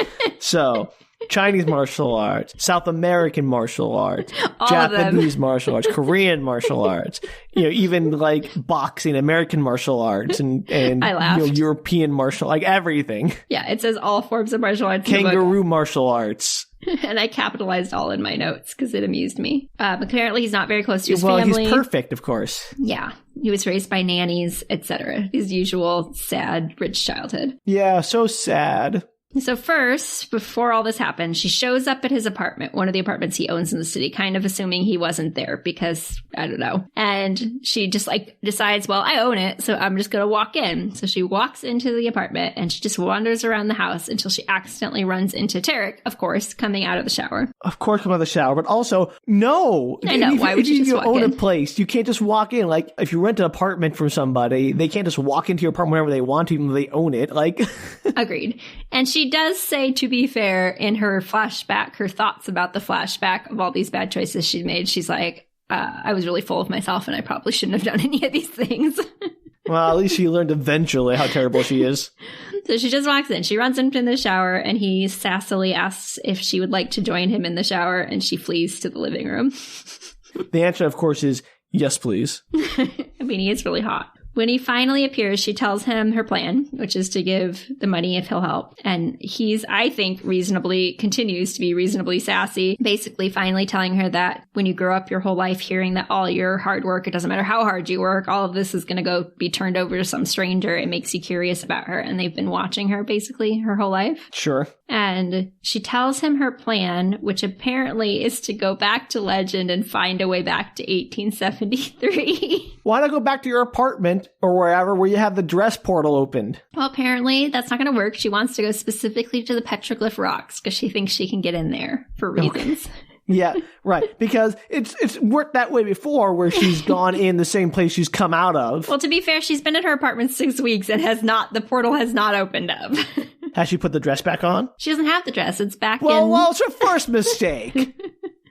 And he makes a lot of fun of her because, I mean, if somebody just came to you and said, hey, I need to help getting back to 1873, you too would probably make fun of them. I mean, I already am. So she gets pretty furious at him and tells him that her life has changed, which is fair. Her life's changed because of his family, not because she wanted it to change. And she got a letter begging her from the grave for help, so she intends to honor it as best as she can. And if he wants the money back, he can help her basically take it or leave it. Mm-hmm. And he pulls out his keys, puts them on the counter, and leaves. So he leaves. Good. Yeah. I mean, if I were him, I'd be like, I don't want anything to do with you, crazy lady. She comes to her senses quickly, realizing she's been a little bit of a jerk and that Ruth didn't ask her to help to make all her descendants help. She just asked for Kady's help. So Kady should get on it. And she immediately tells Fowler that she wants to give everything back except the town of Legend and some money to cover her costs.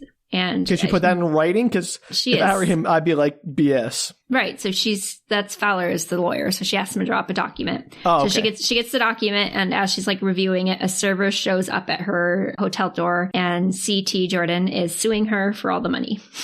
I mean, to be fair, I would contest the will too, because it's a nonsense will. Yeah, it is. Just take a moment here to say how nonsense that will is. You can't will control of your children like 100 years in the future, I'm going to change the money. That's not how wills work. They're not magic documents you can declare any nonsense you want and it has to be followed. Well, and crazily, because I kind of go over the will just a little bit in the story, it's like a woman is going to be born in 73 and blah, blah, blah, named this, and she's going to have control over the wealth. That's not how it works. You can't will someone to a non-existent person. That will be thrown out immediately. Yeah, I mean, it's a crazy will, but I don't know if they knew that in the 1800s. Like we have a different kind of more strict law than we did then. It wouldn't hold up now. That's the point. Jordan suing her is absolutely going to win. Right, which we kind of get into in a little bit here. So she finds out that Tarek has another apartment in the city and heads out there. She ends up waking him up, and he's, in his bathroom at the door. And she holds up his paperwork and her own documents, saying basically, if you had the courtesy to call me instead of sending a process over, you'd realize that I'm already given the money back. I've already signed the paperwork, and here it is. And they're interrupted by a tall, thin, beautiful woman in a bathrobe, of course. Of course. Calling for him, and she heads to the door and asks if this is the little cook he told her about. Maybe she'd want to work in the kitchen with Pierre. Maybe they like to work in the bedroom with us. Ooh. And Kady feels betrayed for some reason. Why? These people owe nothing to her. Because she's known him her entire life. She's known him for 2 days. She knows it's a crazy reaction, but she hands him the papers quietly and tells him that she's glad she gave him some amusement, and he calls after her, but she leaves. And now again, if anyone in this book had any sense, he would let her go and be done with it. She's done. I'm washing my hands of her. Okay, yeah. None of that happens, Sam. I know, because no one in this book makes any sense. So that's how she found herself in the Range Rover in Legend, Colorado. I got it. She somehow immediately gets her car stuck in the road, and she can't get it out. And so she gets out of the car. She's trying to see what's going on, if there's any way to get her car out of the rut that she's in. And suddenly a shot rings out, and she looks around her, certain for a minute that she has gone back through time and is back in the 1870s. With her Range Rover. It's like a DeLorean, but better. And then another shot rings out, and then another one, almost hitting her. And she realizes, no, she has not traveled through time. Someone's just shooting at her. Why? We'll get there, sort of. This is where the story starts to go crazy. Oh, I thought we already passed that. Oh, we did. It was basically when the will happened, but this also gets particularly weird. So paralyzed, because she's not sure which direction the gunshots are coming from. She doesn't move, and she suddenly hears horses' hooves and sees a man on a white horse thundering toward her. And as he comes by her, he reaches out and slows down, and she grabs hold of his hand and goes back up on the back of the horse, and the horse gallops off. So modern day Colorado isn't the Old West. So they make it out of harm's way, and the man turns to look at her, and obviously, Sam, it's Tarek. Okay, sure. Why not? I would have liked if it wasn't Tarek, though. If it was just some, fourth love interest or something. I don't care who it was. It's all dumb. Why is someone shooting at her? Why is he there? Why is he on a horse? And how can the horse keep up with a Range Rover? I mean, it didn't. It was just, he was on the property already. So he's mad at her, asking if she has any sense at all. Because if he hadn't come along when he did, she'd be dead, and Hannibal would have shot her, which apparently is the person who was shooting. And she's also mad back, asking why in the world he would come, and did he want all of the money? Was what she took too much of his money? And he tells her that he came to save her neck because he knew she was going to get in trouble. And didn't she see all the no trespassing signs? Apparently she can't read. Well, she's like, I own the town. What do I care? Yeah, they don't know that. You can say it all you want. If you walk into some town, I own the town, who the hell are you? And also, she wants to know who Hannibal is. So apparently, he's the dude, the guy, his uncle, that has a 99-year lease on the place. So unless she wants to wait it out, she does not own the town, as in she can't be there whenever she wants to be. When was the lease established? Like 10 years ago or something. Okay. But he's like, oh, wait, you're a time traveler. Time doesn't mean anything to you. Why don't you just pop in and out and go figure it out? I like him. I'm not going to like him, but I like his treatment of Kady in the moment, calling her on her BS. Yeah, he does that a lot. So she jumps off the horse and stalks off, telling him he's the most unpleasant, unreasonable, horrible man that she's ever met. She'd rather take her chances with Hannibal than him. Okay. She gets shot. The end. Yeah, I know. He tries to convince her otherwise. Like, you're going to get hurt. And she's like, no, I'm fine. And she leaves. How did she learn this from the first Cole when she got stranded in the town the first time? Like, does she not have the ability to learn? Well, I mean, this town's different. There's nobody there except Hannibal and them. Okay. So she makes it back to the car, but it's been stripped. Tires are gone. All the traveling equipment's gone. Oh, yeah, because in Colorado, you really want to strip the tires off. Like, this is just like some TV description of East Harlem. We'll get there, Sam. So Tarek shows up asking her if she wants to go back to civilization yet. And she's like, I can't give up. Like, I can't. I have to stay here. No, you don't. You can give up. It's fine. No one's going to care. She doesn't. She tries later, but she doesn't yet. She's like refusing to cry in front of him, even though she's all put out about it. And to her surprise, he's nice enough about it, asking if she wants to go back to his camp that he set up a few miles away. And she seems a little skittish about being with him, I guess. And he's like, I have a girlfriend. Her name's Leonie. I'm like, not after your body. I just have a business deal I'd like to work out since we're here. Except he absolutely is. Yeah, but we'll get there, Sam. So he has a business deal that he wants to work out with her because apparently Ruth left a codicil into her will. A what? A codicil. Like an codicil. addendum. Yeah. Okay. So back at camp, he explains that the codicil said that no Jordan can accept the money back from her for 3 years if Cole Jordan... What? This will is bull. Sam, we'll get there. That will is the biggest BS I've ever heard. A will isn't a magic document you can just declare to have things happen. Like, I knew you'd love this will. The will is utter nonsense. It would never be enforceable. It would be like no one would ever enforce it. She gets nothing. He keeps some money and nothing changes. Yeah, it delighted me to write down all the will stuff because I knew that you would hate it. I just wish the author had spent even like 30 seconds researching how wills work. You'll get there. We'll get, Sam, we do talk about it a little more, I promise. Okay. But yeah, the will is bananas, and so is the codicil. And basically, it's only in place if Cole Jordan, born in 1864, dies at 9 years of age, which in this timeline, he has died at 9 years of age. Okay. Which is a little confusing because remember earlier when she said that maiden mine was never found, so she wondered if Cole would live past the age of 9. He didn't. But he didn't. And also the bank robber, remember the one that Cole killed when he was a ghost? That guy's still dead. Okay. So it's like this weird mix of time stuff. So this book has just no rule. Nothing matters, and the characters are terrible, and I don't know why we're talking about it. It's bizarre. It's like weird time loops in time loops. So Great. He's basically like, so we're kind of in this dilemma because like I need to like pay people that work for me. I own a giant corporation and you want to give the money back and need some help. So I thought maybe we could just like work together, you know? Like, he didn't figure this out before he sued her? That's what I was literally, they really never mentioned that in the story. I'm like, he could have just said yes in the beginning. Like he knew about the codicil. Like if he knew he couldn't take the money back from her when he found out that she was giving the money back, he could have just contacted her and said, yes, I will help you out. I can't take the money back. Also, you don't have to take the money back. She could set up a trust administered by you, for instance. So you're not taking the money back. You're just administering a trust of her money. I don't think she knows enough to have solved this problem. No, but he, who has been expecting this her whole life, could have figured that out. Or any of the lawyers they have clearly could have figured any of this out. And I think he has other things that he wants out of this relationship. No kidding. But I'm saying, like, the solution here is obvious. And I think he's hoping she's not going to think of any of those things. Good thing he's not wooing you.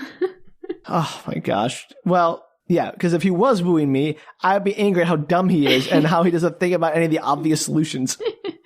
And then the rest of this plot wouldn't happen. So he asks her to tell him with that. He asks her to tell her what happened in legend. She's like, no, you don't believe me. I'm not going to tell you.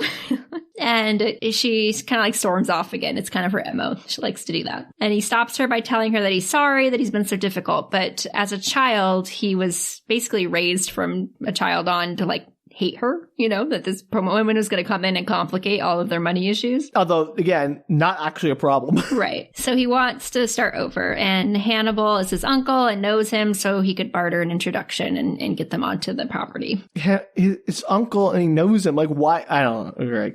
I don't care. Let's go.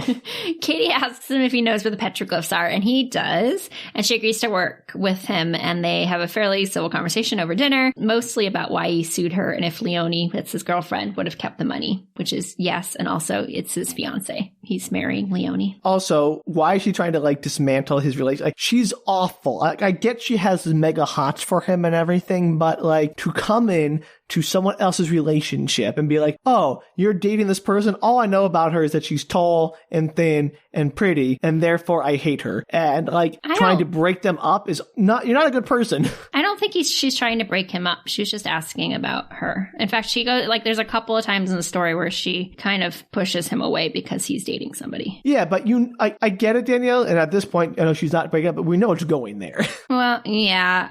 Sort of. We'll get there. Okay. So the next day, he's all smiles, and he asks her if she wants to take the day off and play hooky, explore the area, and he wants to take her to a place that he used to go to. From what? What are they doing? From the plot. The plot, Sam. from trying to find the petroglyphs or whatever. Can we not go through the hooky? Can we just skip that and get back to the plot?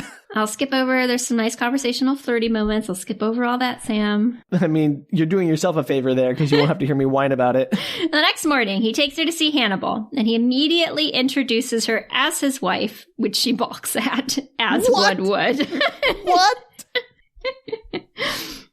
Good times.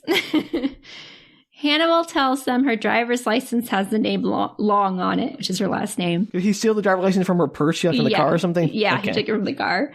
And since it's the 90s, I guess they can't just say, she didn't change her name. She didn't take mine. It's an out-of-date license. Yeah, and Tarek is like, well, I have the marriage certificate to prove it. And to her amazement, he pulls out the license from her marriage to Cole and hands it off to Hannibal. And she's like, that license says 1873 on it. Yeah, no kidding. Like, that's not going to work. And Tarek brushes it off as like a computer error. She's like, it's handwritten. And he's like, yeah, art font's amazing these days. Like, and Hannibal's kind of like an old non-computer-y person. So he just takes it at face value. No, I wouldn't. No. Just saying, Sam. He explains to Hannibal, he's like, I'm sorry, we had a fight, before we came here. That's why she's being so difficult. And then he says pointedly to her, like, Uncle Hannibal's being super kind, letting us stay here on the old Jordan homestead. And as you know, we can't stay here unless we're married because he doesn't believe in sin. This is so contrived. She gets it. It's totally contrived. Yeah. So Kady catches on, obviously. And when Hannibal leaves them be, she asks why he didn't warn her that his uncle was, like, super crazy. And he's like, you thought a sane person shot at you? That's a fair point. But also, you could have told her more what the plan was. Yeah, and he ignores her entirely about having the marriage certificate handy, because that's a weird thing to carry around on your body. Well, I mean, if you had this whole plan from the start, then it isn't, but still. Yeah. So apparently the town's fallen into disrepair, a town of legend, and she finds herself telling Tarek about how the town was when she was there, when he asks, even though she knows he doesn't really believe her. And she kind of gets mad towards the end when she's pointing everything out, because she kind of senses his pity that he thinks that she's a little crazy. Yeah, no kidding. And he points out that, like, well, it doesn't matter if I believe you. I'm, like, empathetic that this place upsets you, and, I'm happy to take you back to Denver or New York or whatever. We don't have to look for the portal or whatever. We could work together for the next 3 years until the codicil expires. I still think the trust is the way to go. I agree with you, Sam, but here we are. So she refuses to leave, obviously. And they walk out to the hanging tree together. Oh, the hanging tree. I know, the famous hanging tree. But she's forgotten that on the way to the hanging tree is the graveyard. And she kind of, like, balks when she sees it. She's like, I don't want to go past the graveyard. And Tarek forces her into it, telling her that he wants her to recognize the difference between the living and the dead, and that she was never married to Cole Jordan because he died many, many years ago. And this marriage certificate you brought out means what? Nothing, apparently. He's not internally... None of these characters are internally consistent. This book isn't internally consistent. No, and what's crazy is, like, he's known that this, like, apparently the psychic will exist, but the easiest solution is that she must be lying. Like, you'd almost believe, like, okay, maybe time travel really did happen somehow. It's just, everyone's making the worst decisions. This is what's frustrating. Like, I'd be fine if there was any kind of through logic or consistency. Like, I'm not saying a book has to make perfect sense, so that has to be totally logically consistent, but like, this sets up these expectations and rules for itself that it immediately breaks. You're like, well, then I have no investment because nothing matters. Yeah, the rules don't stay consistent through the story. When that happens, there are no stakes to the story because, like, it's hard to be invested in a story where there's like, oh, someone's just going to do something magical and it's going to fix everything. So I don't really care about their problems or their, struggles because it's not a struggle. It's just going to have a hand-wavy solution. It is. Yeah. So, like, it makes it very hard to care. It does. I agree.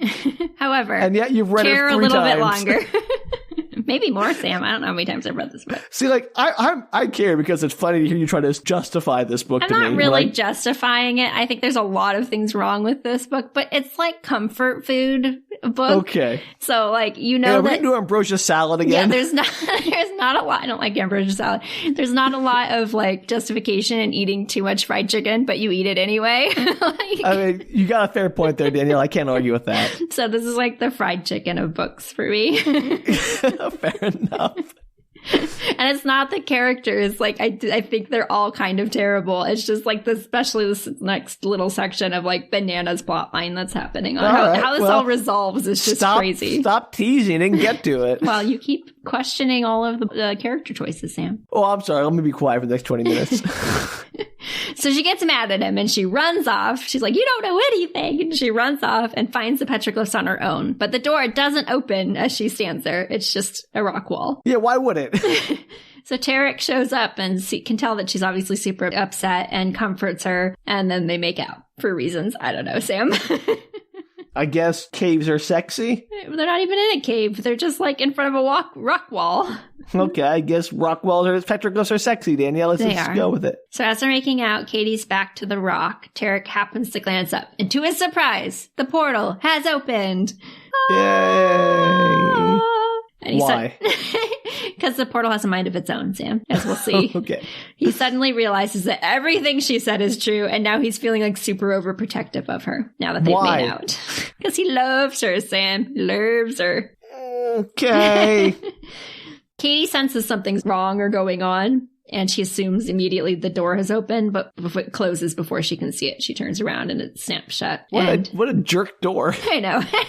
And he's like, no, the door didn't open. Nothing happened. And in his weird, overdeveloped sense of machismo, he like gets her angry so that she'll storm off. Question. But why is he feeling like, why is protecting not like, her whole purpose is to find the door. Why is it like, I have to protect her from doing what her whole purpose is? I think he just, well, we'll get into that in just a little bit. He's to spoil a little bit of it. He's a little bit concerned with the fact that like all his relatives died with bullets, and like, what's her big plan to like walk in and stop the shooting? Like, how is she supposed to do that without getting hurt? So when he sees the door open and realizes his story is real, he gets like overprotective of her. So this is my problem with time travel stories, because, she has access to modern technology. She could do bring a million things back with her that would solve the problem instantly. Yes, but or she could just tell them to, hey, when the bank robbers take the money, let them go. Yeah. Okay, we're going to get into it because there are some complications as to why she can't just walk into town and tell somebody that there's a bank robbery going on. Sure. There is. I bet there is, Danielle. I bet it's contrived nonsense, too. The book did try to, did its best.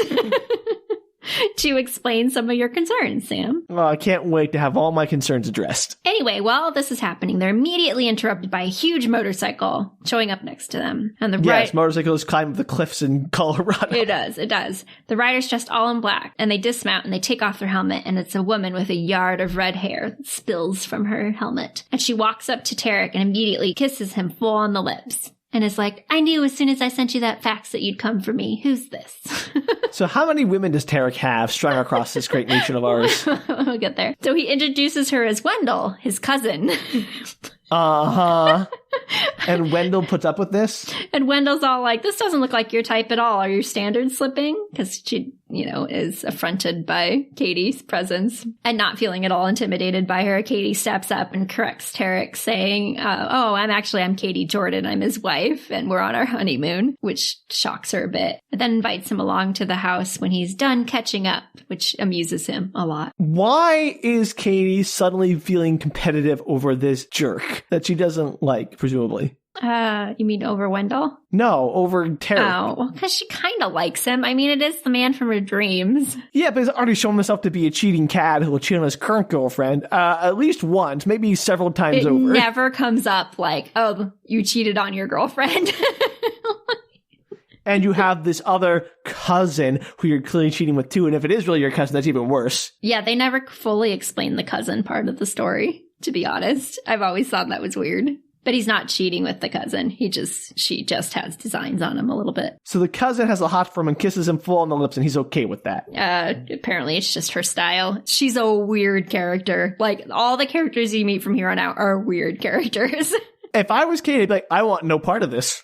Like, your family's odd. I'm going out. I'm getting out of here. Yeah, no. You make out with your cousins. You cheat on your girlfriend. I don't want any part of you. Like, this is her. She hasn't learned a dang thing from the time she first stepped through the portal and dated Jordan the First after kidnapping her, or Gregory after treating her like she's just. These men treat all the women in their lives terrible, but I'm sure they'll treat me well. Yep, here we are, Sam. Worst. So she heads back to the house where she's pondering out loud who does the cooking, and to her surprise, a voice answers her, whoever is hungry first. And it's a young man wearing only overalls who looks suspiciously like little Abner. The book is very clear about this. Great. Okay. And he appears, and he's clearly related to Cole in some aspect. Like, he just looks a lot like him. Well, yeah, I have one makeout cousin. Why not two? I know. And he's apparently Luke, Wendell's brother. Luke asks who she is, very interested in her, physically. And Tarek appears and is like, get your hands off my woman kind of nonsense. And how is she like the hottest person everyone in this book has ever seen? Because that's how romance books, especially these types, work, Sam. I'm just saying. All right. And this is why I don't read them. I mean, some are much better than this. I wouldn't put this as like the epitome of all romance novels. Sure. Okay. I mean, they could have had a big group orgy, I suppose, but they don't. I mean, that'd be more interesting than what does happen, I bet. It would be. So Tarek appears, and then they have like a man fight out on the front yard over her, and she realizes it's all for show, so she wanders off to go find some food. What do you mean show? Like they're just, posturing, or they're like... They're beating each other up for fun kind of thing. Oh, okay. I thought she was like, they're putting on a show for me to like convince me about like his seriousness or something. No. Okay. No, they're just fighting over him, and then they start to laugh about it, but they're fighting. And so she realizes that they're not really in a fight, so she leaves. Okay, sure. So Tarek finally wanders in and tells her not to mind Wendell, that she's always been that way since she was a kid. And he wanders off again to go look at... I wouldn't mind that. I feel like I still mind it. Yeah, like, again, just because someone has always been creepy or weird or inappropriate doesn't just mean that means it's okay. That's not an excuse. It's not. That just means no one's bothered to correct that behavior their whole lives. Which they should with Wendell. Yeah. So as dinner prep wraps up, the family starts to come into the house, and she can tell by the looks that Wendell's giving Tarek that they clearly did not spend the afternoon together, and Tarek's pretty dirty with like mud all over his shoes and stuff, and she's wondering where he's been. Give you one guess, Sam. Is he digging up graves? Yes. How did you know? Plot twist, they have to get the body of Cole out of the grave and Ruth. And reanimate it like Dr. Frankenstein style. I did say this book gets really weird in the end. It's because they're zombies. I would have loved that, Danielle. This only turned into like, by the way, the apocalypse is starting. Good luck, guys. Or the rapture or something. Hilarious. Yeah, no. In the last 50 pages of this book. So dinner's a success, of course, because she cooked it. Because she's amazing and perfect. She is. And as she heads to bed, Wendell suggests that Tarek and she are usually just about getting started this time of night. And Tarek very guiltily says that he's got to stay downstairs for a while. He has something he has to take care of. And she's like, whatever, do your thing with Wendell. I don't care. So wait, Wendell is suggesting that her and Tarek usually start doing something at this time. Yeah. Hanging out, making out. Who knows, Sam? Yeah, no, I'd be like, this weird incestuous family, I am out. I don't think they're really incestuous. I think Wendell I'm not even sure they're really like first cousins or anything. It sounds more like they're, distantly related kind of thing. But they never make that clear. I don't care. It's less relevant whether or not it's actually happening, that there's this dynamic in the family and nobody seems to care. Yeah, there's a dynamic and nobody seems to care. Creepy. Yeah, exactly. I'd be like, that's cool. I mean, like, I'm not here to judge what you guys want to do, but I don't want to be a part of it. And that's fine. It gets progressive. It ramps up quickly because she's basically like, go do whatever you want. Play with your cousin. Maybe Leonie's coming in for the night. And he ends up kissing her to make her stop talking. And no, I know. And he tells her that she knows as well as he does that they're somehow meant for each other, destined if she likes. And since the first day he saw her, he knew he loved her. And he thinks they loved each other before they even met. Which, yes, all their other partners can go hang. And she's like, that's ridiculous. Get off of me. Which is the right response. It's the first time she's ever said anything reasonable in her life, and I'm sure she will immediately backtrack on it soon. Pretty quickly, yeah, that's true. Yeah, okay. And he's like, you don't have to tell me you love me. I'll earn your trust. And she's like, in what woman's bed? What about your engagement? Like, you just literally are still dating somebody. And he admits that he broke up with Leonie the day that she brought him the lawsuit papers, but for some reason did not tell her that. And she does not believe him. Yeah, I mean, I wouldn't believe him either. And that they hardly know each other. He can't be in love with her, and that he only came because of Ruth's codicil. And then he tells her that there is no codicil. Great. All these wonderful lying manipulative men. How can you not love them? I know. When I was writing this, I knew you'd love this. That it's another lying manipulative person. Because what? Like, as I said earlier, what was the point of the codicil to begin with? Because he could have just said, I'll help you. Yeah. And like been able to hang out with her. And instead he invents an entire codicil to like show up. So that he has to be with her. It feels again like it's trying to be almost like, the quote unquote pickup artist thing where you're trying to manipulate somebody to like you have power in the relationship by like saying like, oh, you don't want to be there, but I guess I'll come along, and then you'll find yourself in love with me. So you'll be the one coming after me, not vice versa. Except that he goes after her in the end. Well, then he goes there, but he's like, I didn't want to come here. I had to come here because of the codicil. And then, so it feels very like mind gamey is all I'm saying. It's super weird. I've never understood why he didn't just agree to go with her in the first place since she asked him, and then he shows up anyway. It makes sense. I'm just saying, like, whatever reason he would have to do it this way cannot be a good reason. Yeah. So he never explains why he did that, other than he said he needed a reason to come, which he didn't. And that Ruth just left him a note asking him to help get Cole to live past age 9. Sure. Okay. And this is where he explains that he doesn't want to do that because his ancestors were killed in a gunfight and he doesn't want her to die too. And also, of note, the will is unlikely to hold up in court. No kidding. No kidding. And they've been preparing for that this entire time. Like So why were they spying on her whole life? All they had to do was get the will nullified, decades ago. Just in case it became an issue, who knows? I mean, once the will's nullified, it's moot. I don't think it's nullified. I think it's just like they will take her to court.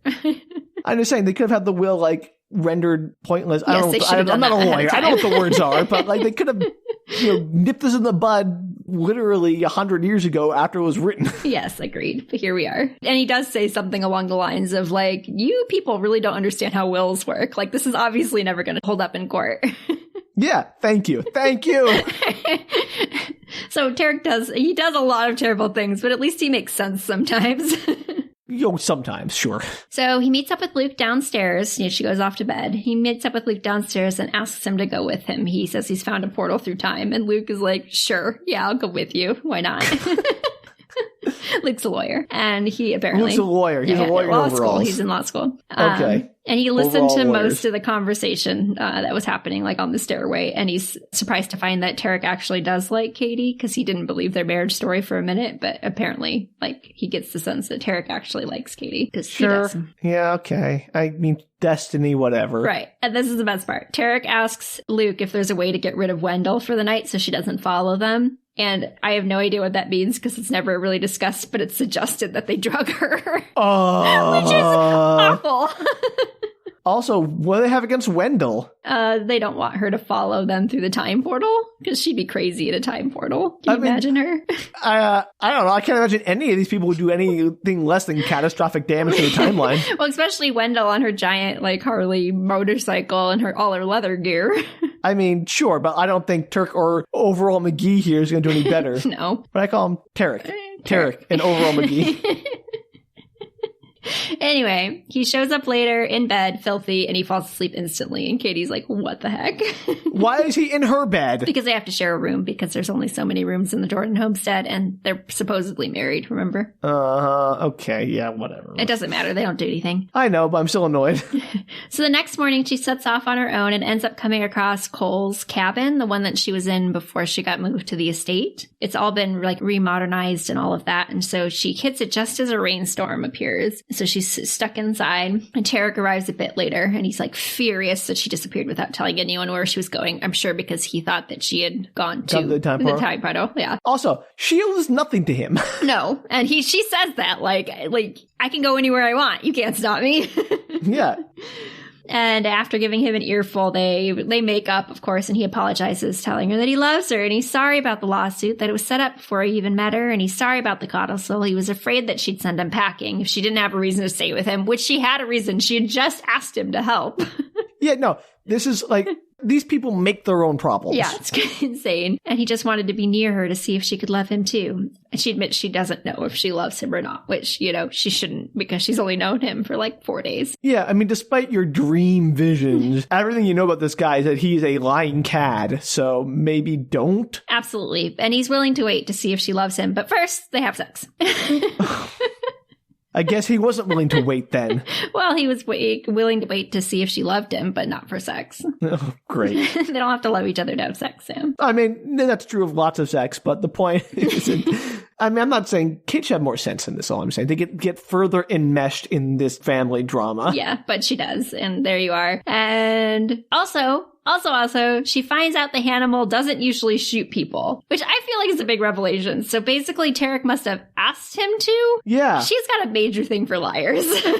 People, not only liars, but people who manipulate everyone around her to put her in danger and make her dependent on them. Crazy. It's very Cole-esque. Apparently, the apple does not fall far from the tree, including the knife thing and now the ability to compulsively lie. Yeah, no, she is setting herself up for it. I know Gregory was bad. These people are not better. Right. At least Gregory was kind of like strangely honest in his terribleness. Yeah, he was very upfront with what he was doing. Yeah. So he finally asks her again about her time in Legend, and this time she actually tells him the story. And she kind of finishes the story with if the door opens, I do have to go through the door because I promised that I would try and resolve this problem. And he gets kind of angry with her, asking her how she plans to stop the robbery or if she wants to go back to Cole. And she's like, well, maybe I could, I don't have to stop the robbery. I could maybe warn Ruth and tell her that the robbery is going to happen, that people are going to die. And he asks how she's going to get past the Jordan line. The Jordan line in her version was just a pretty hedge that was the divide between the Jordan property and the rest of the town. Let me guess, giant impenetrable wall. Absolutely. With guards. Yeah, she can't just do what she did, take a message to them or Yeah, no, she can't because they won't let anybody past that. They don't let anybody even near the gates. Yeah, but she can't just say, hey, take this message to Ruth. Yeah, but I don't know. I mean, it seems unclear if Ruth would have any memory of this person or not at this time. No, because she wouldn't, right? Yeah. But you can be hi, Ruth, I know all these things about you and blah, blah, blah, blah, blah. Here's all the facts. And just, you don't have to necessarily believe me, but take your family. There's going to be a robbery tomorrow. Don't let them leave your house if it happens. Yes, she does none of that. Great. The next morning, Tarek's gone, and by the time she's back at the main house, she's decided to head home, giving up because she's annoyed that he left her after they had sex, and he was right. There's not really anything she can do. She gave up very quickly. Yeah, she did. After spending weeks and all his energy on a really futile quest, which she gave no thought to. The second she gives it any thought, she's like, I'm going to quit. Yeah, absolutely. And so as she's packing, Luke appears, and he's dirty, and his clothes are torn, and he's bloody, and there's a raw ring of skin around his neck, and she's freaking out. And he was almost hanged. Yep, and he explains that they went through the portal. It was the day before the shooting, and Tarek had tried his best to warn the family, but they wouldn't listen, and he ended up trying to stop the robbers instead. But because they had waited all day by the bank because they didn't know when the robbery was supposed to happen, the town thought that they were spies for the robbers, lookouts. Yep. So after they foiled the robbery attempt, they took Tarek and Luke into custody and were going to like hang them the next day at dawn. And so he's back, but he's not sure how much time has passed there because time obviously passes differently. So how did he escape if he was partially hanged? I guess I don't remember if the book mentions it. Something happened, some kind of fight broke out or something, and he was able to escape, but Tarek wasn't. Okay, sure. And apparently Kady's not supposed to go back. That was Tarek's last words to him. Let me guess what she does. She definitely goes back. Yeah, no kidding. So, she cleans Luke up, she gives him some sleeping pills and has him lie down, and then she sneaks out when he falls asleep. So this book is at once the least surprising book in that, like, all the plot beats are totally predictable in the sense of, like, oh, this is what every character is going to react to this, but also completely unpredictable in that the characters may do the thing you think, but never for the reasons you think they should. Absolutely. And it continues. She leaves the house and sees Wendell, cleaning her motorcycle, and she begs a ride up the hill. Right. Motorcycles are well known for being great off-road vehicles. I guess she has one that kind of has like off-road tires and stuff on it. Anyway, yeah, okay. climbing up that she does. I'm sure she does, but I don't think they're making it, like, I don't know if motorcycles make them any better at, like, climbing mountains, than, say, a Jeep or something. Right. They make a joke about, like, it depends on who's driving it or whatever. And apparently Wendell's amazing. So they get up the craggy rock sides, and for the life of her, unsurprisingly, she cannot convince Wendell not to go through the portal with her when it appears. Kidding. But she does talk her into staying hidden for a little while, and she brings her motorcycle into 1870s. Well, I mean, legend. That sounds like fun. That's a great idea. Like, if you brought a magic, motorcycle from the future, like magic to the people of this time period, like, that'd be a pretty good way to convince them to listen to you. That would be. So Kady's wandering the town trying to find out where Tarek may be hidden, if he's dead yet. Like, she doesn't know what time it is, how long it's been. When she hears the unmistakable sound of swords clinking against each other. And she swords, yeah. Old West, famous for its sword play. Well, she does mention it sounded like a movie, like one of those movie scenes. And she races off, coming across the scene of Tarek being held by a man who has his arm around his throat and a curved blade to his neck. Kady jumps the guy with a big rock and knocks him out. I'm sure he was helping. Tarek is shocked as Kady asks him. He's like, "Oh my God, are you all right?" And he immediately starts to laugh because apparently Kady has just knocked out his grandfather. Great grandfather. Kidding. So Kady's a little put out because she's been so worried. I mean, she thought he was dead, and now apparently everything's fine, and here he is just enjoying his time with his grandfather. Was he enjoying it? Yeah, they were just practicing swordplay, Sam. Oh, okay. Question. Yes. And this might be too logical. If they succeed in not having the original Cole Jordan killed, Tarek's never born, right? They get into that. Great. Okay, good. There's not much of the story left. There's just like a page. Okay, well, let's get to it then. Apparently Luke left 3 days ago, and he catches her up to everything that's happened since then. So this is Gamal, his grandfather, and he's quite the charmer. He looks very similar to Tarek, and he got away by Gamal helping him out. I guess he told the people who were trying to hang him that he was a relative that had been hired by the Jordans to protect the bank. So why did Gamal help this guy out? There never says. Just he looks a lot like him. He decided to be kind that day. Okay. And he has no evidence he wasn't actually working with the robbers. Correct. I mean, maybe he'd been watching them all day. I don't know the answer to that question. He does help out the Jordans. Maybe he saw them trying to warn them earlier or something. Sure. Since they looked similar, nobody questioned the story, and he was not hung. And he used the opportunity to, I guess, mess up time some more by spending time with his great-great-grandfather. Will this cause, like, the time loop to explode or something? I don't know.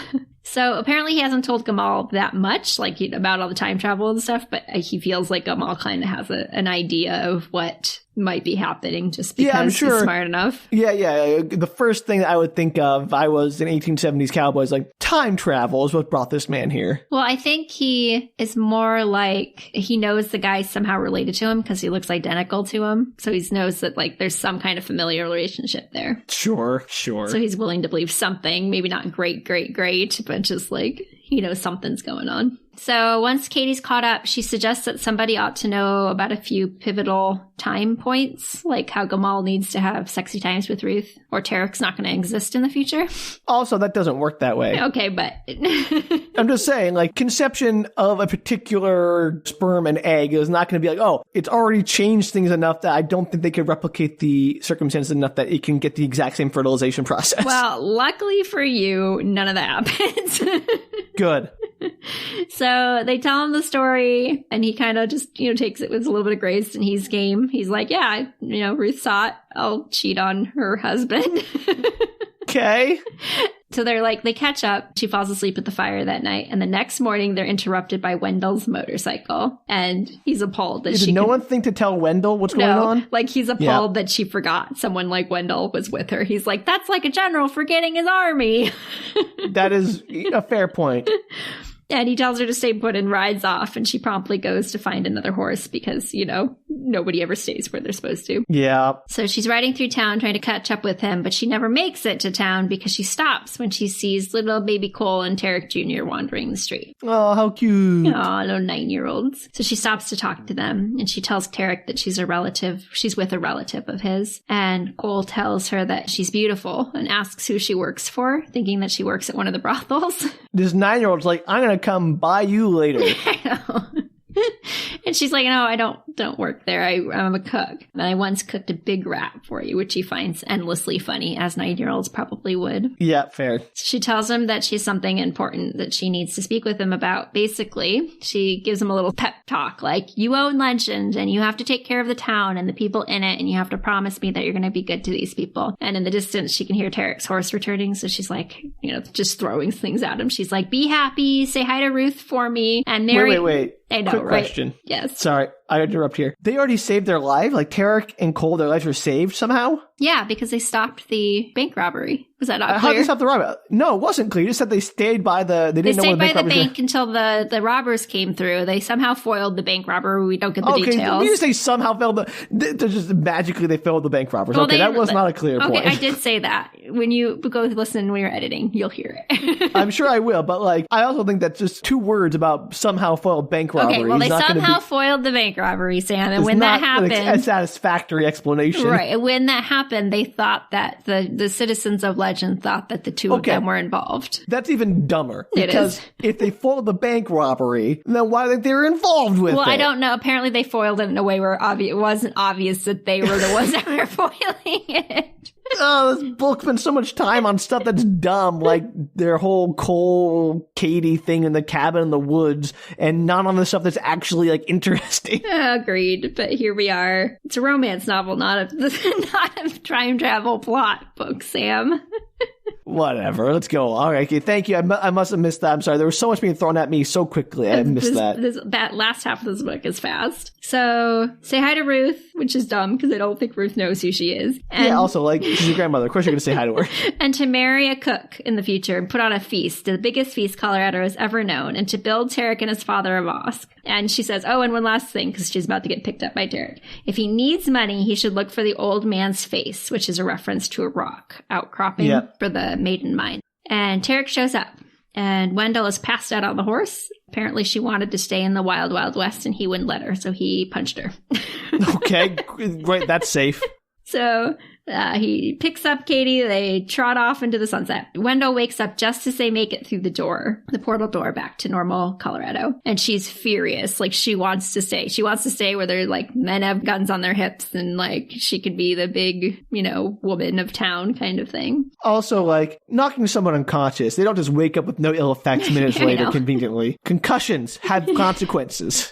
But apparently not. She's fine. She just wakes up. She's furious that she wasn't left in Legend where she feels like she belongs because she doesn't feel like she belongs in normal society. Sure, I guess you whatever. don't get a lot of her backstory. And Kady notices that the portal is still open, even though they've all made it through. And she knows throw her back in there. Yeah, she knows that it has a mind of their own. So as they walk away from the portal, Kady tugs on Wendell's hair, kind of as a signal, and then takes a fake fall, diverting Tarek's attention. And Wendell runs off to the portal, which promptly closes behind her. Great. I'm sure that's not going to cause any problems. It doesn't, Sam. Or it doesn't that you know of. Here's the epilogue, Sam. Perfect. Finally. Let's see how everything worked out perfectly for our terrible people. Yeah, she's agreed to marry him. I didn't mention it, but he proposed marriage and I think post-sex. Okay. And she said no at the time, or at least held off at the time. Now she's saying yes. And Legend is super different. It's like a tourist town now, and they're wandering through it, and there's like kids running around, and it's just like a happy-go-lucky place. And Tarek is like, oh my god, I wonder what happened with my finances. And so he runs off to find a phone to make a few calls. Question. Yeah. And she goes off to the library and the museum to see what's up. So when Tarek makes it back, apparently they're still rich, so no worries. Oh, I was so worried. And Cole ended up married to a Miss Catherine DeLong, one of the greatest chefs of the 19th century, and they'd put on a feast that was still talked about to this day, the biggest feast Colorado had ever known. I don't care. And apparently Hannibal owns half the attractions and is well liked, and Luke is still an attorney who does all the work for the city, but they never had a daughter named Wendell. And she asks around about the lost maiden mine. Nobody's ever found it, so she knows Cole must have needed the money, but he clearly invested it wisely, and they decide to get married in Legend. The end. Terrible. Just awful. Isn't that a crazy second half? I mean, it's not crazy in the sense of like what happens, because nothing really happens of interest. It's crazy that these characters make such poor decisions consistently. I think it's crazy the amount of new characters and information they try to give you in the last 180 pages of this novel. Why bother including Wendell or Luke? Luke, yeah, Luke. He's so inconsequential, I didn't remember his name for a second. Yeah, there's no reason for those characters to exist. And it's insane to me that this book is literally just set up for her meeting Tarek 200 pages into a 400-page book. Also, Tarek's terrible, and their whole romance is so paper thin. It's so fast and so stupid. Well, certainly a book you brought me, Danielle. Oh, it's a great book. It's so weird.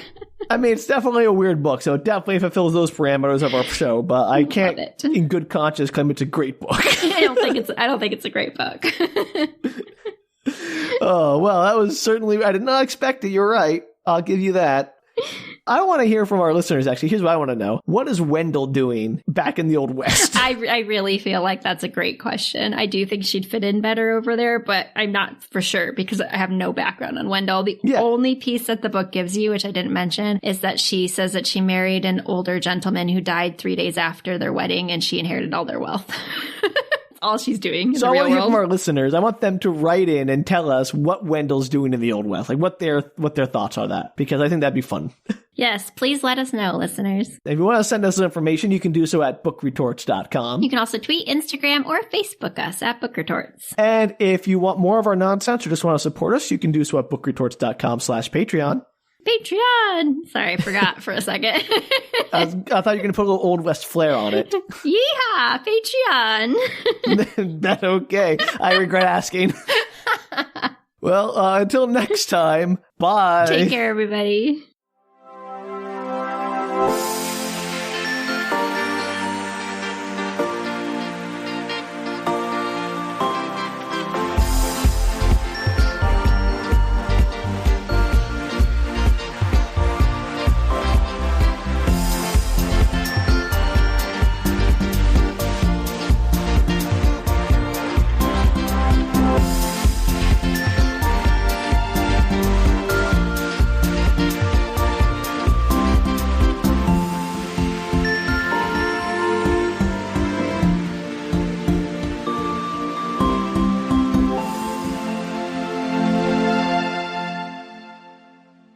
I try to pick things that I'm not going to hate later when I reread them. Because I like the book enough that I occasionally reread it, and I would hate to come back to it and be like, now it's awful.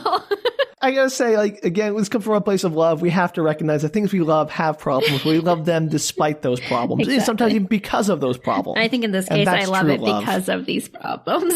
There you go. Well, I'm happy to hear that.